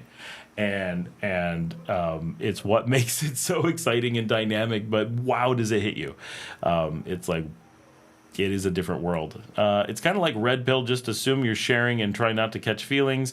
Easier said than done. The safest ones to date are the ones that your primos can keep an eye on. Don't get blindsided. That, I've heard a lot of that. Yep. A lot of people, there's, distant cousins are part of the network of it's all wild, and who can post on social media and who can't. And there's so many rules and customs around a system that people then claim doesn't exist, right? Like that's nutty that there is this, and I've had people be like, no, I don't think that's real. And I'm like, if it's not real, why are there so many rules and behavioral things and how does everybody know about them? How does everybody know how they're supposed to behave and what they're supposed to do? And how come every time you're anywhere, you're around people who are doing this and because you have to be told, okay, so this person is not so-and-so, this is so-and-so, this is the other person, and this is how they're connected. And this is why you know them, but you can't act like that's why you know them because no one's supposed to know that that's why you know them. And now you're supposed to act like you know them, this guy will be at a party with this girl, and you have to be like, oh, I don't know that girl, but you actually know because she was dating your cousin yesterday, and then now she's with this guy, but then later when he's there with his wife, you have to act like you don't know who this girl is, or you could, if you're only with his wife, act like you know her because of your cousin, but if he's there, you can't act like you know her because of your cousin, because you're not supposed to know, or he's not supposed to know that she knows your cousin. And this just goes on and on. Like the complexities of the things you're supposed to remember and keep track of are just wild. And then to be like, oh, no, none of that happens. You're like, are you kidding me? Of course it's happening. It's everywhere. It is something. And just go to a dance club and be like, oh, yeah, this is an exciting place to be.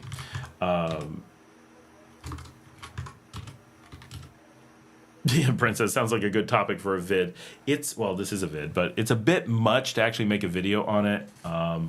And I'm never sure how much of that is like good to have a video on. And I really, in general, want to skew away from dating topics because we get a lot of toxic people looking for bad information. So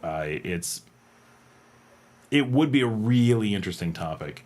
But I can't interview anyone on it because everyone is forced to pretend like it doesn't happen. I found out that I lived in a poly community for seniors after I put a floating pineapple in my pool. I thought it looked cool, but my neighbors told me otherwise. Oh my gosh. Oh my gosh. You know, coming from the U.S., I came from a part of the U.S. where it was so common that we never really thought about it. Like, all of our friends were polys, so we're just used to it everywhere.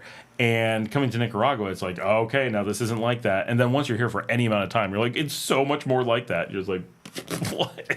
This is just, now it's all just secret. It's just, wow. So, yeah, a very interesting entire set of cultural things that that people should know, because it'll protect you a lot if you're aware that that's what's going on. Because if you don't, it's really like, whoa, what? Tiffany says, I bought it for my mother in the villages in Florida, but ended up staying for 2 years till she retired. I can't wait to leave. Oh, yeah,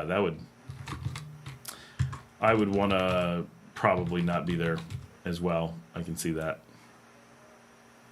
I'm cleaning up a website while we're here on the show because we're not a lot of questions. So this is a good topic.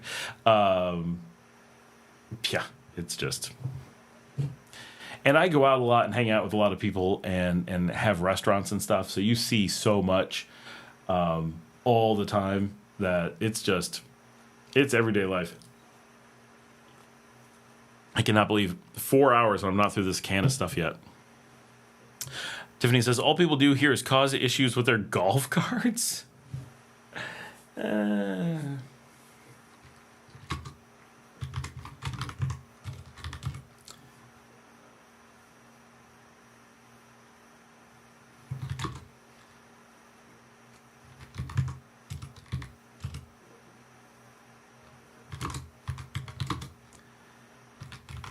right, guys, what do you got going on this weekend?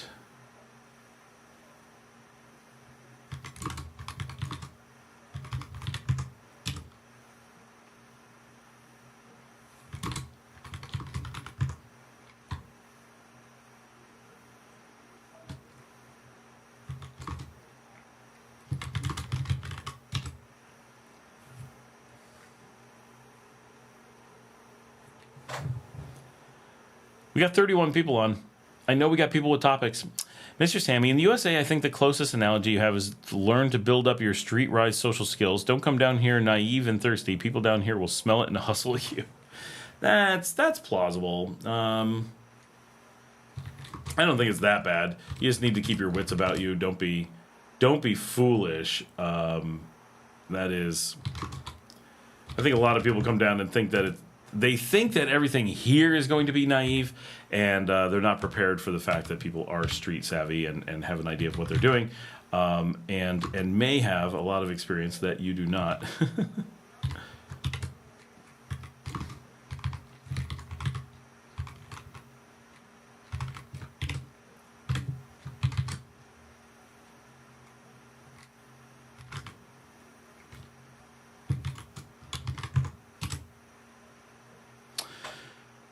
Hey, what's a brisket called in Nicaragua? I don't know. We just call it brisket. As someone with a brisket restaurant, we call it brisket.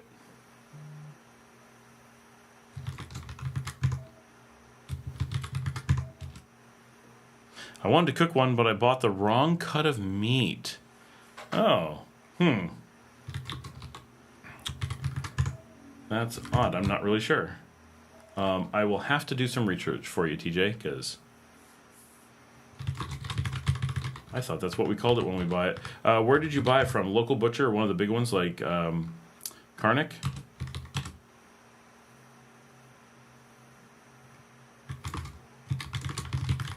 Tiffany says, I was told that the lobster I ate when visiting wasn't actually real lobster. What's up with that? Yeah, so it's rock lobster, which is not a lobster. There's no lobsters here. This isn't Maine. So lobsters don't live in this part of the world. So what does live here, you may be familiar because the U.S. has the same problem. Once you get significantly south of Maine, you can't have lobsters, so you eat crayfish. That's the whole story. Oh, San Martin. No, they should have. I can have someone call San Martin. We know the owners over there. But yeah, no, okay. I'll have to find out what it was. I don't know. It's too late for me to ask anyone directly, but I will definitely track that down. I will do my best to remember.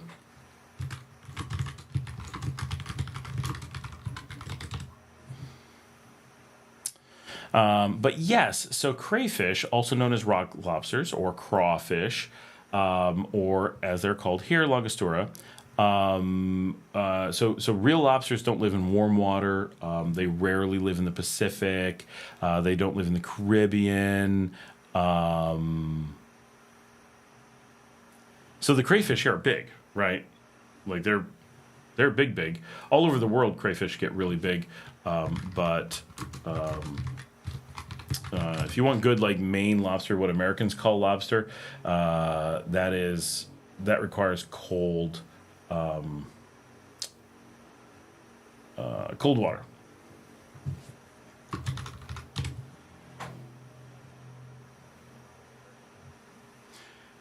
But yes, we have spiny tail lobster because that is a crayfish. If you go to spiny lobster, also known as langustas, langousta, or rock lobster, called crayfish, sea crayfish, or crawfish, or creef in South Africa. Yeah, Florida does not have lobsters either. The only real source of lobster in America is Maine. Maine has the fishing rights for it. There are other places. Canada has it. There's lobster traps in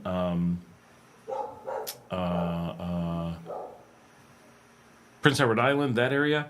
But lobsters are very much in that kind of zone.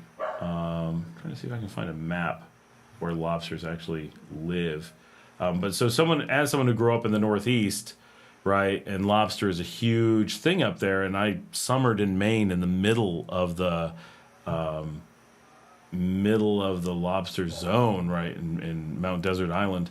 You've been bamboozled by food. Well, you grew up in the South, or you lived in the South, right? So everything tends to be faked a lot down there. England has lobsters, right? So it's the super north is where they are. I don't know why they call lobsters things in the South when they aren't. TJ says, I ate some Cajun pasta tonight. It was pretty good at Pan de Vida. There's pretty good pasta at Cajun. There's actually a restaurant called Cajun.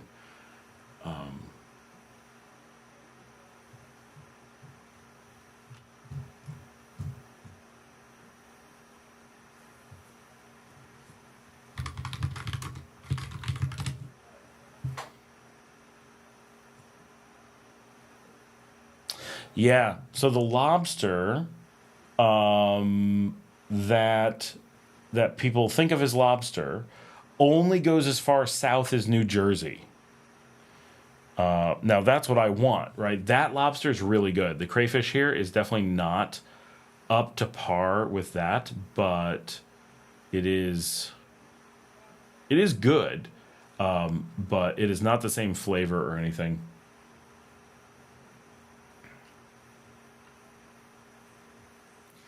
Yeah, I cannot find a good map of where lobsters exist. Nicaragua does have one of the largest regions for spiny lobster. We get rock lobster from both coasts. They're slightly different, but they're both rock lobster. And you get rock lobster in like the middle of the Atlantic and stuff. Yeah, lobster rolls. That's the thing that we really can't do because spiny lobster or crawfish just don't taste the same as real lobster in like a lobster roll. I love lobster rolls. My kids love lobster rolls. Those are normally flown in lobster. Key West, all crayfish, yeah.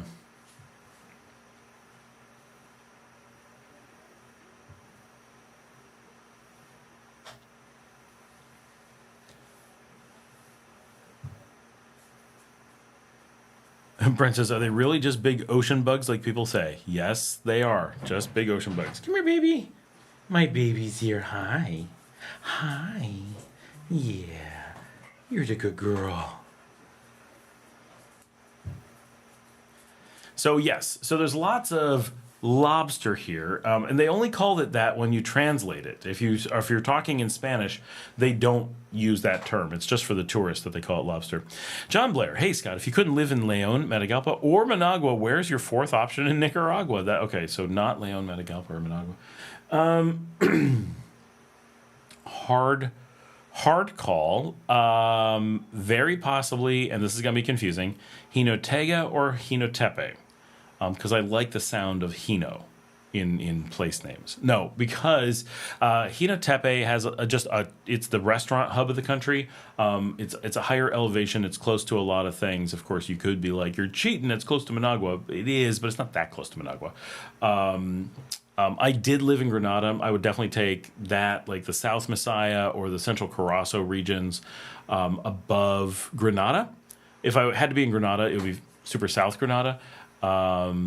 Rivas I could handle, but I would want North Rivas. But before Rivas, I would definitely be in Jinotega, even Esteli.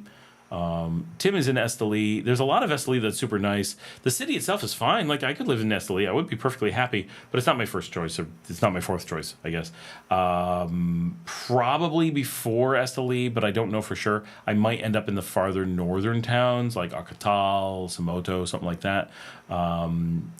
There's a bit of Wee Willie really looks pretty cool. And there's a lot of, like, open space. Right, so you could be like, well, you can't be in León. Okay, but can I be in El Sauce, which is in the Departamento León? Oh, yes, you could be there. Oh, okay, can I be in Nagarote? Like, now I'm in between León and Managua. Like, is that cheating? Because, like, Nagarote I really like. I could consider that. Like, there's a lot of, I could put up with this, but it's man, once we rule out those big places, we're ruling out like half the country, and so it's just from a population perspective, people have to be somewhere. But Jinotepe, very tempting, but Jinotega, very cool. I love the cloud forest, and I love the lake right there. I love the layout, and really, if I didn't invest here in León, I could use that same money in theory, right, and have invested in Jinotega, and solved some of my problems there by, all I need is like a big dance club and a restaurant, and I'd be fine. And I'd be like, okay, that's what I was missing. But right now, I feel like there's a few of those things they just don't have quite enough. They need a little bit. North Rivas, would that be past El Gigante? No, so Rivas, like, not on the water. I do not like coastal Rivas at all, because it's just tourist. So here, do I have a map? I can't interrupt that other map. It's doing something.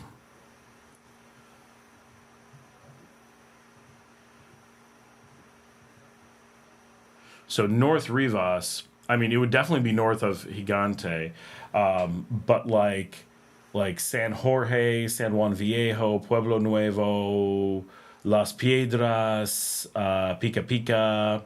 I don't think I'd really want to be in Ochamogo, but maybe Ochamogo, Mancaran, Escalante, that kind of area.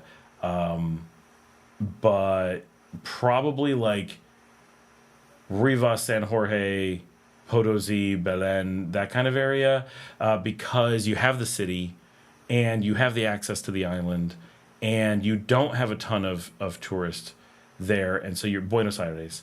You're kind of able to be in kind of a nice zone. And I think like La Gloria, La Galera, Campo Alegria, San Jose, Elaquemia, Cabaña Yumar, that's not a town, but it's like a hot spot there. Like those areas to me, like, I don't know them well, but I feel like they have a lot of potential for affordable quality living. But I really want to be away from the expats, and the Rivas expats are different than up here. It's a lot more I mean, there's exceptions, but in any group, once you're down in Rivas, the expat communities are much more enclavey, much more inclusive, or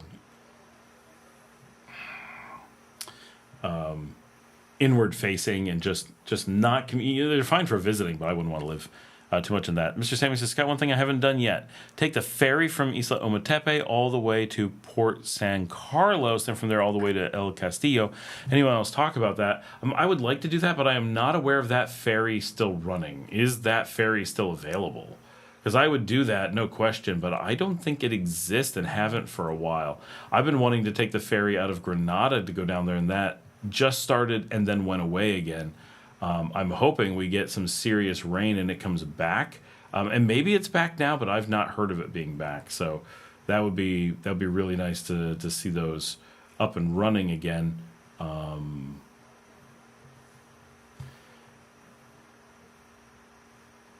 It'd be also nice to see the trains running out to the ferry once again. Do they have the train? It's not really a train, but they've got the tracks and everything working out there. So someone showed the ferry in December. So it might be available again. I really hope, because I want to film that. I want to do the whole thing. Granada's had so much improvement out there. I'd really like to see some cool stuff happen, because it is a nice city, and I used to live there, right? I moved to Nicaragua because I used to live in Granada, so I do hold a nostalgic bit for Granada. I asked someone, this is TJ, I asked someone recently, and they told me it was up and running. Oh, nice. Okay, I want to do that. That'd be really cool.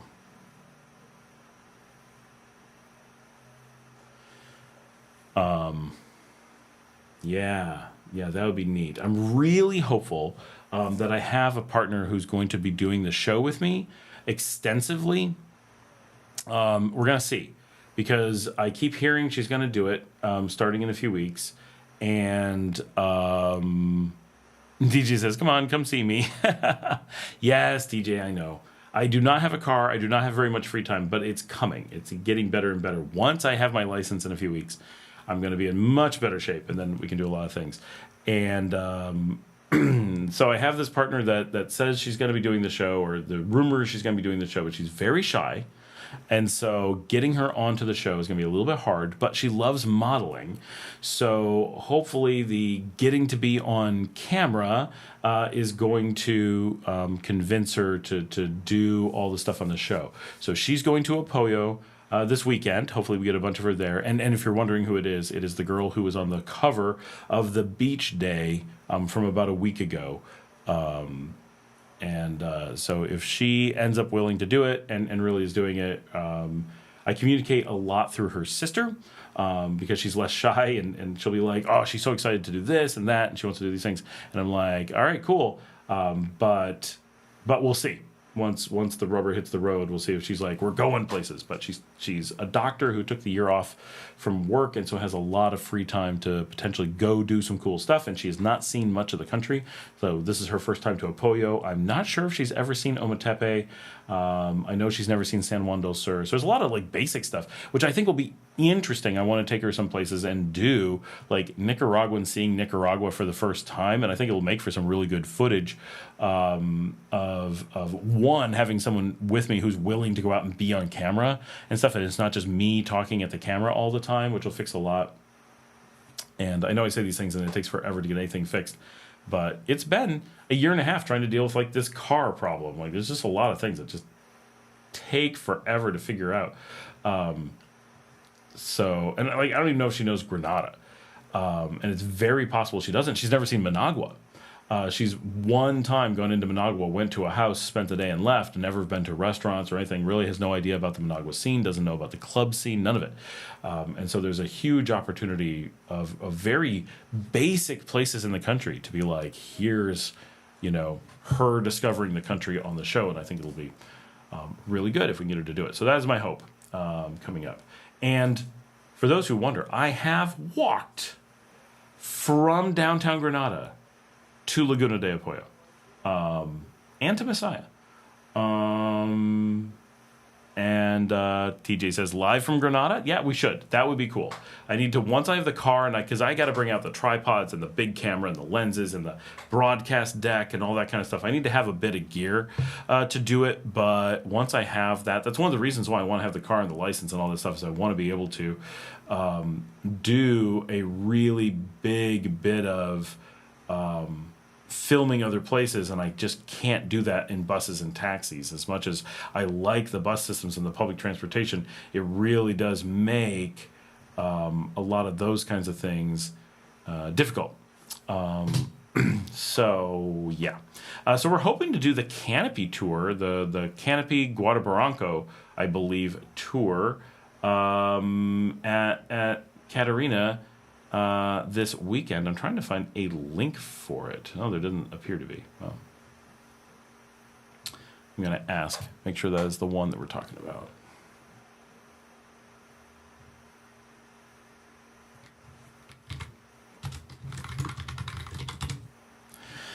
Sammy says, bro, if you're going to check out Laguna de Apoyo, which is down by the crater, you got to check out El Mirador de Catarina overlooking, plus they have the canopy cables. I literally was saying we were going to do the canopy tour as you said that. Yeah, I've been to Catarina a lot. The first episode of This is Nicaragua is filmed at Catarina. And the person we're staying with, last time I was out there, he lived in Catarina. Like, we're staying in Catarina. We've got a house out there that we're staying at. I don't exactly know where his house is, but he's like right on the water. Not on, but he's like right on the water, pretty much, in Catarina. So it's pretty cool. I'm looking forward to hanging out and having very little to do down there. That will be a nice change of pace for a few days. Joseph is here. What's up, Uncle Scott? How's life in Nicaragua? Things are mostly good. It's been incredibly busy at work.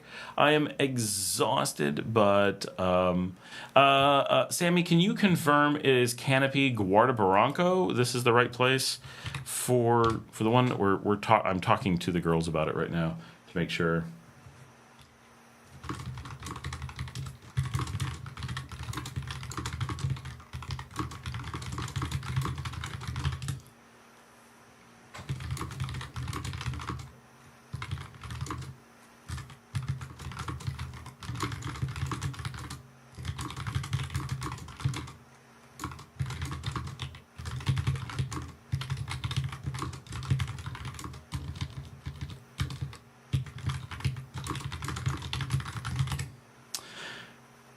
Diego's here. Hello. How's it going? You guys always jump on so late at night. Like, I feel like we need to have like a super late night part of the show, but oh my gosh, my days are so busy. It's always such a scramble just to start the show, and then I've got to go watch shows with my kids. I got to do more Duolingo. TJ says, Scott, man, you're a machine. You produce so many videos, it's hard to keep up. Diego says, do you know if it's possible to do skydiving here in Nicaragua? So legally, we believe it is. Is there anyone who does it? No. I'm pretty confident there is no skydiving company here. But could you do it if you had someone willing to push you out of a plane? Yes, I believe it's completely legal to do. It's not the kind of thing where you're likely to fall on someone and squash them. So generally, it's just your own. You're taking your own life in your hands, not someone else's particular.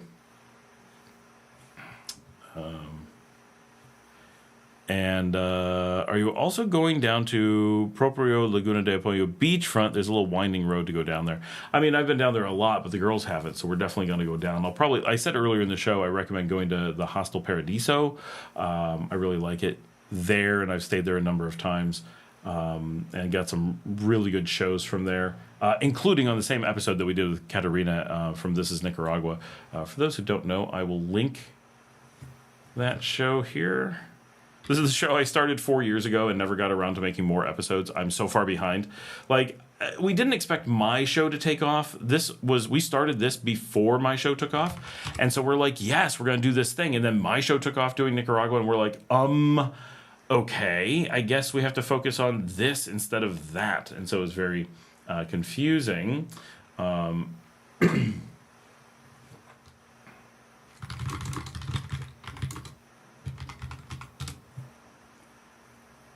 Here we go.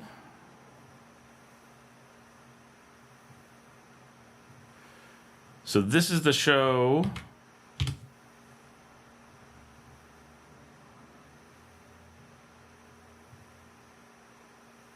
Hold on, I gotta share this to other people as well.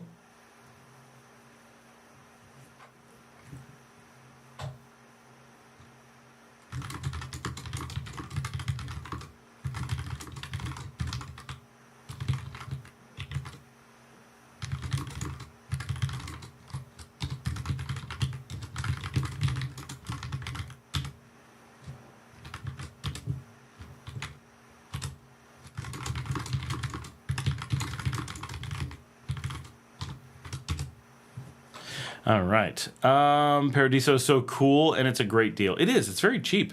They have decent food or good food. They have a nice little bar, beautiful views, a great waterfront. We really like it down there. The girls want to go kayaking, of all things. They want to do the canopy tour and kayaking. I have no idea why they want to do either of these things. And why they want to kayak, neither of them can swim.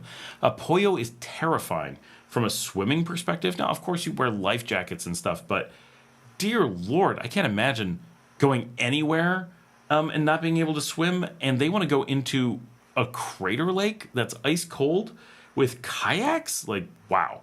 But brave, but yeah. TJ, do your hands hurt after years of typing and playing video games? My hands are so bad. As fast as you type, it doesn't seem like it does. So my hands are bad, TJ, but it's because I was a guitarist professionally for a long time. I mean, I used to play 6 hours a day for years and years and years. And so I got to a point where my hands didn't function anymore, and I had to give up on playing guitar.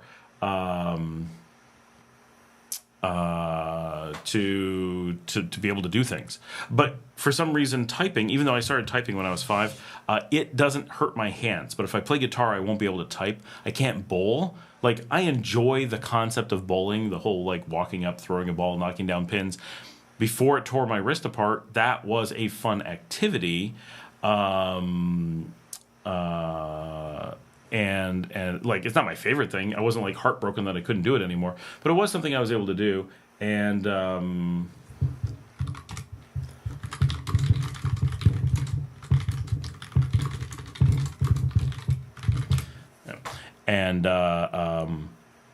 so it wasn't tragic, but bowling is one of those things. If I bowl even once, just one roll, I will not be able to type for 3 days. So I have to be really careful because of the potential damage to my wrist. But after playing guitar all those years, that was the real thing. Video games really don't impact me too much because I don't play action games. I mean, I do, but not much. What I do play is like role-playing and adventure games, which really don't have like that. You don't have that button mashing stuff going on like I did when I was younger. Now it's very casual. Like, I'm going to walk over here. I'm going to fight this dragon, you know. So it's not that bad. Diego says, so my hands really don't bother me. Both of my thumbs are broken. Not right now. Both of my thumbs have been broken and have really severe arthritis. I broke both of them here. That part's really bad.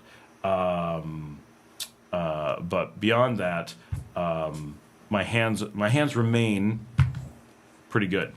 Diego says, do I have a normal keyboard? Yes.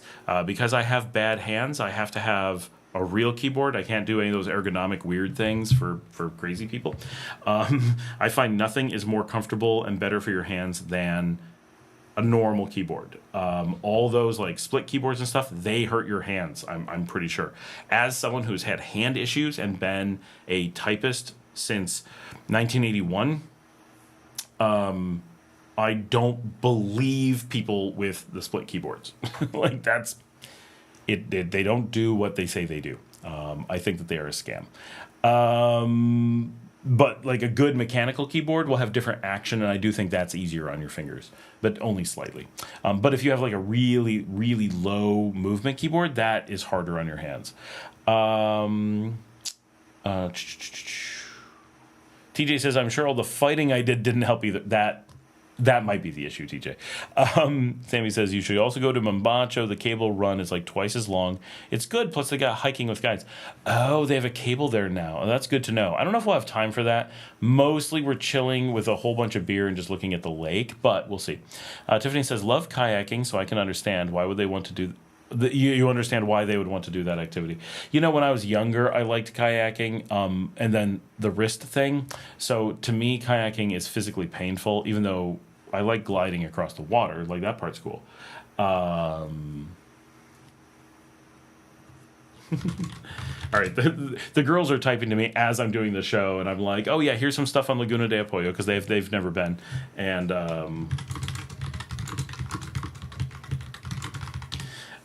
they're like, we're so excited,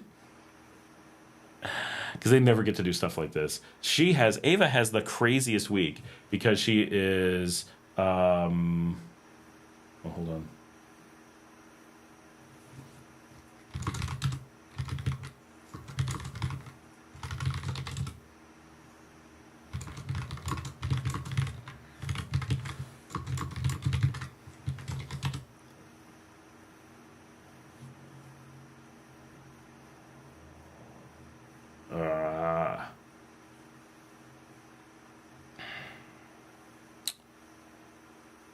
John Blair says that walk from Granada to Laguna de Apoyo wasn't a bit sketchy. Oh, it was very sketchy.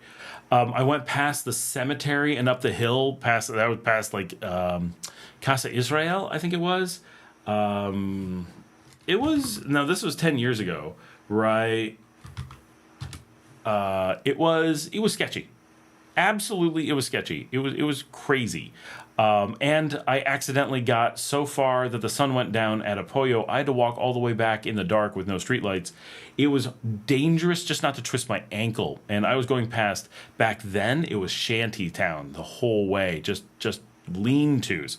Old metal sheets, like old sheet metal leaned up against trees and people huddling under them. Now that stuff's all gone. Like the economy's come back. But it was super sketch when I did it. I made the walk with a guide, and there was an impoverished community near the Laguna, and I thought it required a guide. Do you agree?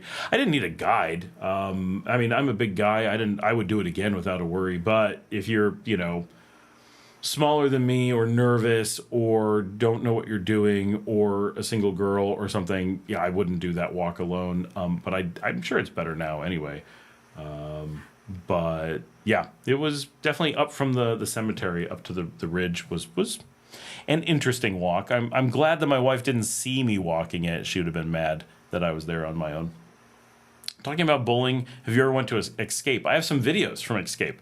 We tend to go there at birthdays and stuff, but I can't bowl, so I just go and eat pizza and hang out. But I love the design of the place. We've done laser tag and bowling several times, and the arcade a little bit. We've eaten there, had drinks there. We go to Plaza Natura pretty often. I really like the restaurant downstairs too. Diego says, I went kayaking without knowing how to swim. Adrenaline is fun. Okay. Tiffany says, your daughters enjoy tourist activities once in a blue moon. I get it. I do similar activities in my country of birth. My daughters enjoy no tourist activities. When I say the girls, I have two older girls that do the show with me. They're models that work for the Airbnbs. They're going to Laguna de Apoyo. My daughters do not like anything touristy. They're just no. They like going to Managua, which they actually get from me. So they like going to the city. They like going to Managua. We do coffee shops and fancy restaurants and neat, interesting hotels and shopping. Like they like really nice everyday activities. That's and they get that from me. I don't like going to see. I do like the Eiffel Tower, but in general, when I'm in Paris, I don't want to go see a tourist activity. I want to go. I just want to see where everyday Parisians get the ultimate macarons, right? And so when I'm in Paris, I'm just walking neighborhoods. I want to see how people live. I don't want to see how tourists see the city. And so my daughters are teenagers, 13 and 16, and they're Italian, right? They're Swiss Italian, and they love to travel, but like me, seeing neighborhoods. Ava and Marilyn, who are in the here, I'll send shots from. Oh, perfect! I will send shots from our new Airbnb. Should anybody need an Airbnb on the beach, it is completely sold out. But if you can get in, that would be awesome. Let's find a good. Oh, they're still posting pictures, but I will share. Everyone should like and follow. That would be awesome. We're trying to get followers because it is a brand new. We've only had the Instagram for a few days.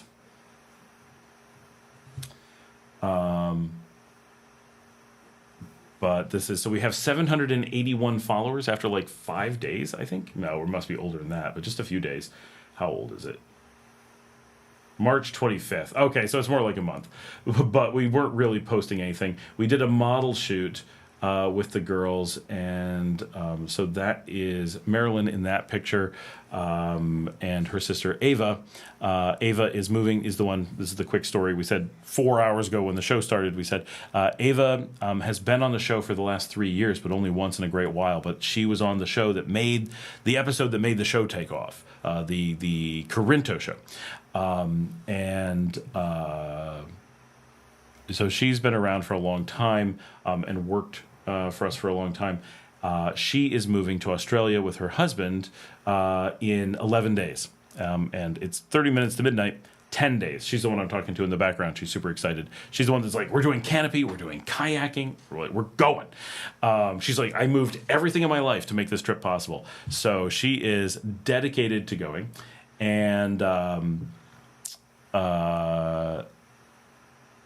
And she was at the pictures, if anybody saw them, from the ladies' night big party that we had at Desperados. That was her in the pictures with Marcela. And I do have to show, we got these amazing pictures of Marcela. I did all this photography, right? So I'm like, check out our photography. We got a great photo shoot of Marcela at El Escondite as well. And she really liked how these turned out. So I'm expecting a lot more followers on this Instagram page when I refresh it. So I'm waiting. I'm watching. Right? There's 29 of you guys on right now, and you can't all be already followers. So I better see new people. Well, we got one new person. Thanks.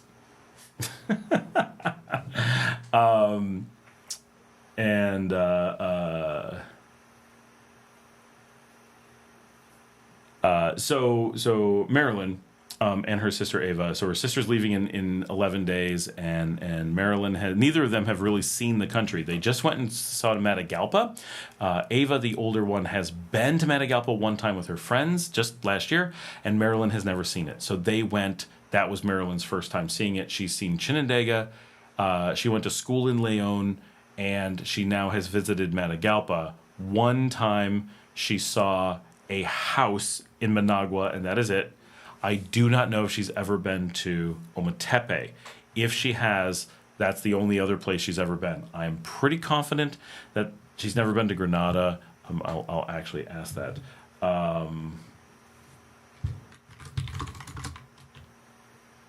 You're much more likely to go to Grenada because it's so much easier.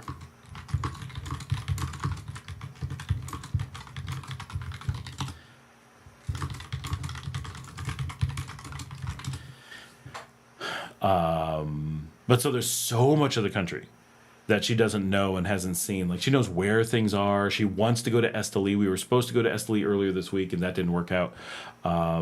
It's funny, though. They're like, we can go to Esteli. They're like, how are we going to go to Esteli? I'm like, what do you mean? We take the bus. So like, wait, you don't have to drive? I'm like, why would I have to drive? They're like, you'll take the bus? I'm like, what are you talking about? Of course I take the bus. I've taken the bus to Esteli before. And they're like, oh, we didn't picture you taking the bus. I'm like, you've known me forever. Of course you know I take the bus. I take the bus to Chinandega. Like, we take the same buses. What are you talking about? It's very funny. I'm going to make a pit stop at Volcano Messiah. Messiah's been closed, dude. It's gone. Can't go to Messiah anymore.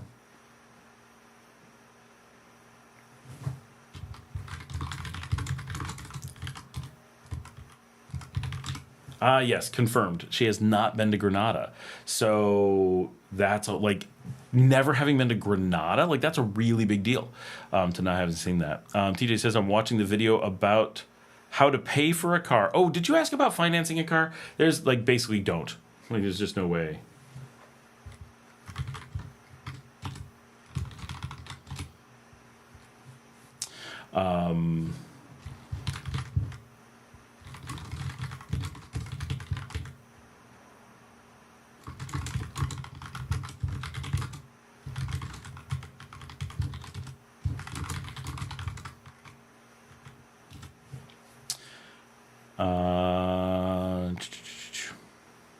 So, yeah, so they really enjoy tourist activities. They would do them all the time. Oh, she's definitely never been to Ometepe, so that's huge. What happened in Messiah? Oh, Diego, the ridge, the caldera above the volcano collapsed in, and so Messiah, you have to explain this, is open lava, and that's what makes it safe. It's just open. There's no way to build pressure. It can't explode because it's just there. If like pressure came, the lava would just rise. Like it wouldn't do anything. So you could go right up to it. You can look in. Well, the top of the caldera fell down and put a covering over it. So now there's lava trapped under a mantle. Not very much, but it's trapped. And that means it can explode. So they had to close it because now it can throw rocks and stuff.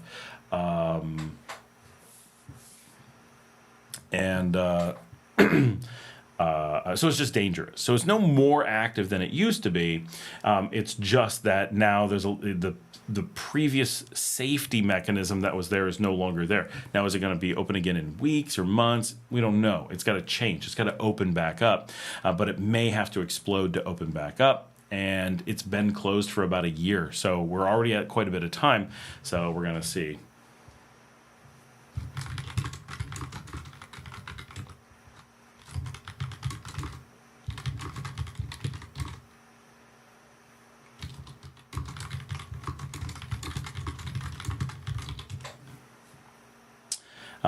Diego says that was last year, right? I thought it was fixed already. No, it can't. You can't fix it, right? It's got to do something, and sadly, it hasn't done that thing yet. So we're just kind of waiting it out.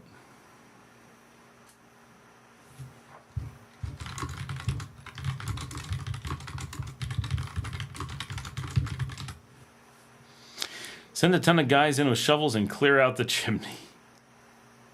Need to drop like a small nuclear device in there to clear that out, I'm afraid.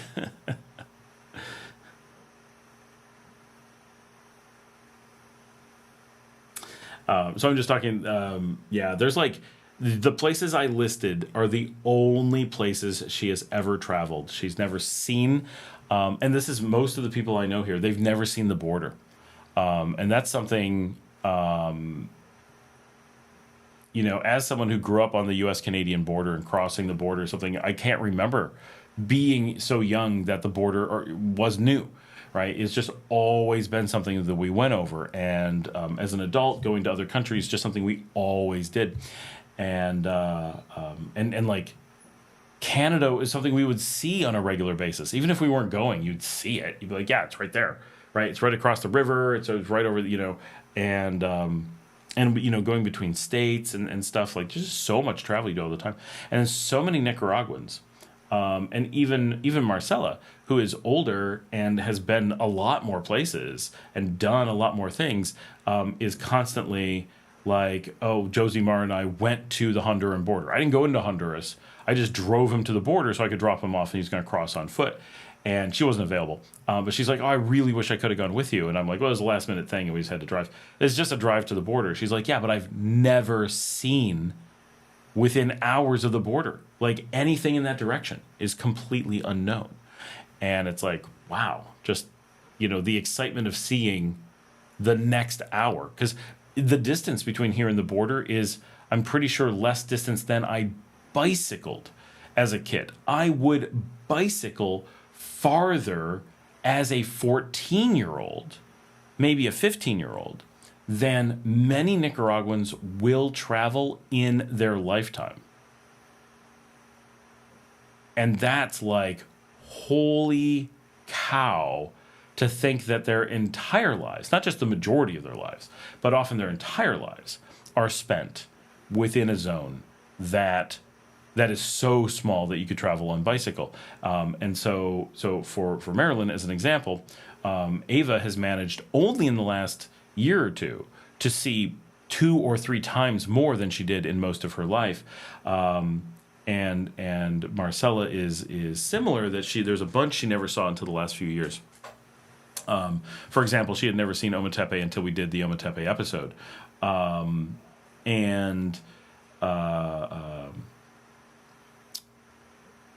So for Marilyn, she's never been north of Chinandega, I don't think. I don't even know if she's been to the beach in Chinandega. I don't think Ava had ever seen the beach at Chinandega until I took her for the Corinto episode.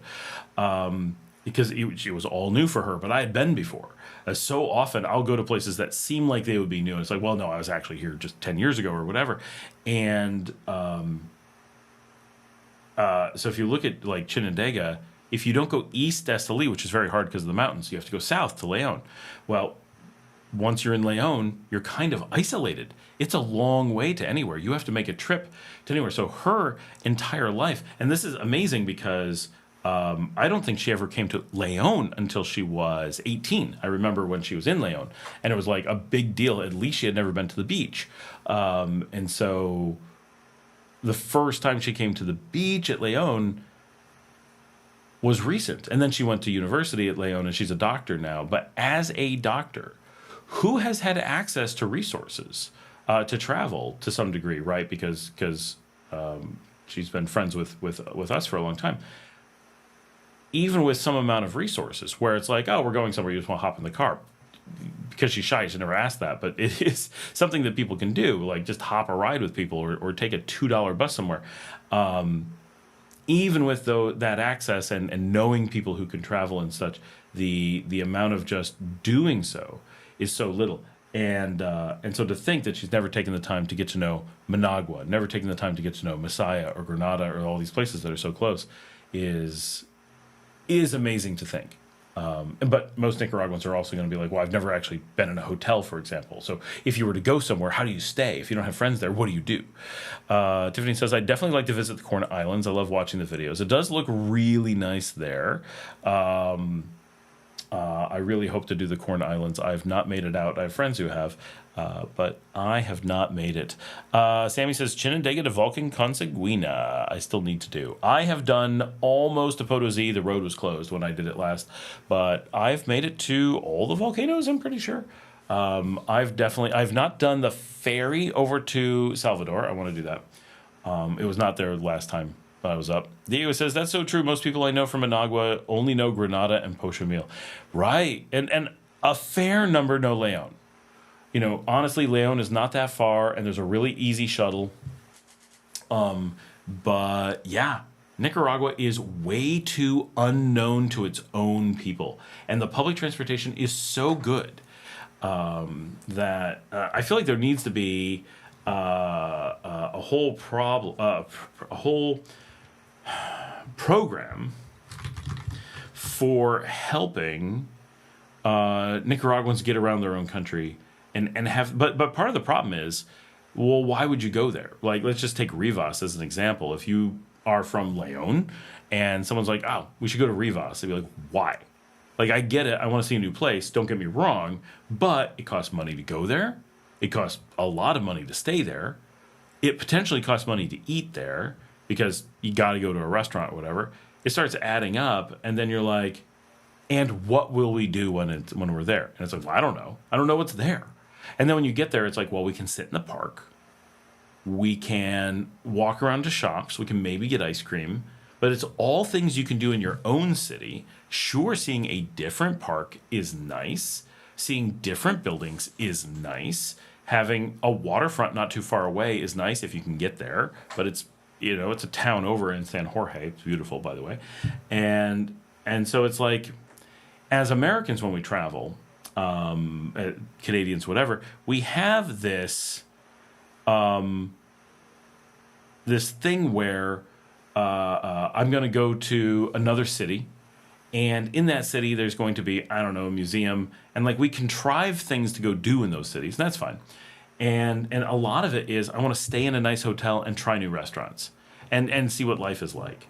And that can be fun on its own. And if you're looking around Nicaragua at more expensive places, even up where they used to live in Chinandega, I used to go up to Chinandega all the time and stay in a nice hotel and go eat at fancy restaurants because they have some really nice stuff up there.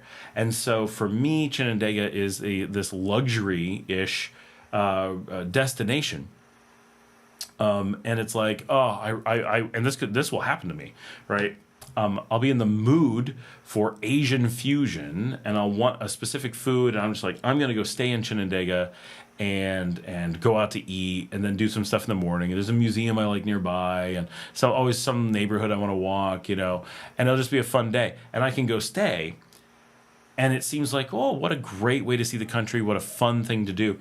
But if you're an average Nicaraguan at an average salary, you could be looking at half to a week's salary to stay in a decent hotel. And if you're even at that price range, it's like, okay, the hotel is just kind of another hotel. Whereas if you're spending maybe double that, then the hotel itself is a destination, and it's like, ooh, I really want to lounge around a hotel. I really want to, do some fun things and just enjoy the day.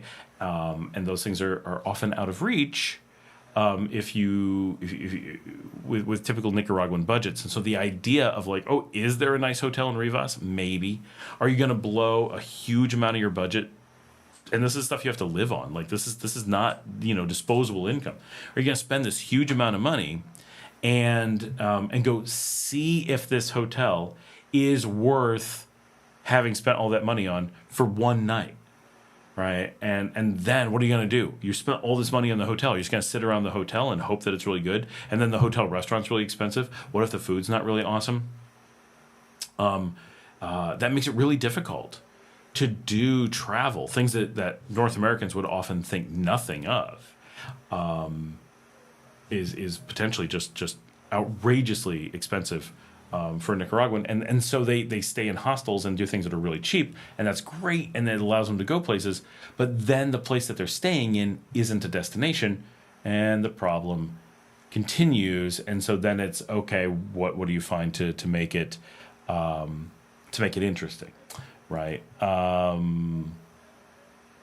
Diego says you usually go to another department if you have family there. Yeah, absolutely. Diego says we do have a pretty good moving infrastructure, but the country is almost the same everywhere. It's not quite true, but yeah, it's awfully uniform, especially the food. Like you're not going to another town and getting completely different food. TG says, do you have global entry? I do not. Sammy says, it's true you rarely hear anyone talk about Boaco, Huigalpa, San Carlos, or anything east from there. Lots of no man's land. Kind of creepy. I really want to check out Nueva Guinea out there. I think that looks really cool. There's a couple restaurants. There's a lot of American-themed stuff out there. I want to see what it's really like because they're goofy. My overnight shift just showed up at the office. That means it's time to pretty much call it a night. We still got 28 people on. There's a lot of people going on, but I need to go watch shows with my kids. I got to finish up my Duolingo. I try to generally not go past midnight on these here Central Time, but this has been good. We got over 5 hours. That makes me very happy. Somehow we only got 364 views. Oh, but our average view time is way up, so that's awesome. Thank you so much, everyone, for joining tonight. Remember to join Nika Loro, join Nika Graham. If you'd like to sponsor the channel, you can buy me a coffee at buymeacoffee.com/Scott L. Miller. Oh, wait, here, hold on. I showed this earlier, but these are the girls from the show. On the right is Marcela, that everyone should know. And if you'd like to help her, right, she has Hodgkin's lymphoma. She is fighting cancer, and we do have a GoFundMe that is in the show notes. So that is Marcela on the right. And no, she has no hair at this point. The chemo has taken her hair and her toenails, which is awful. In the middle is Marilyn, who we hope and seems very excited about doing the show going forward. And on the left is Ava, who is moving to Australia in 11 days or 10 days and 12 minutes. So we are taking her to the airport on the 28th. I believe that's right. And so that is them. So you know who they are. And so you will see a little bit of Ava on the show. Hopefully you'll see a lot of Marilyn on the show. And hopefully, of course, we have a lot of Marcela back on the show. She has had a lot of time that has been difficult for her to be on. But I do want her to get on and personally give us some updates as to her overall situation and hopefully a lot of improvement. She has been seeming to get a lot better, but it is a very long, extremely stressful process. So thank you so much, everyone, for joining me. It has been a very fun night. Make sure you book time to come back and join us next week as well. I do believe we should be on next week. I don't think there's any reason we're going to need to cancel or anything. Of course, that's early, but I mean, it's still scheduled to go. And as always, I will see all of you tomorrow.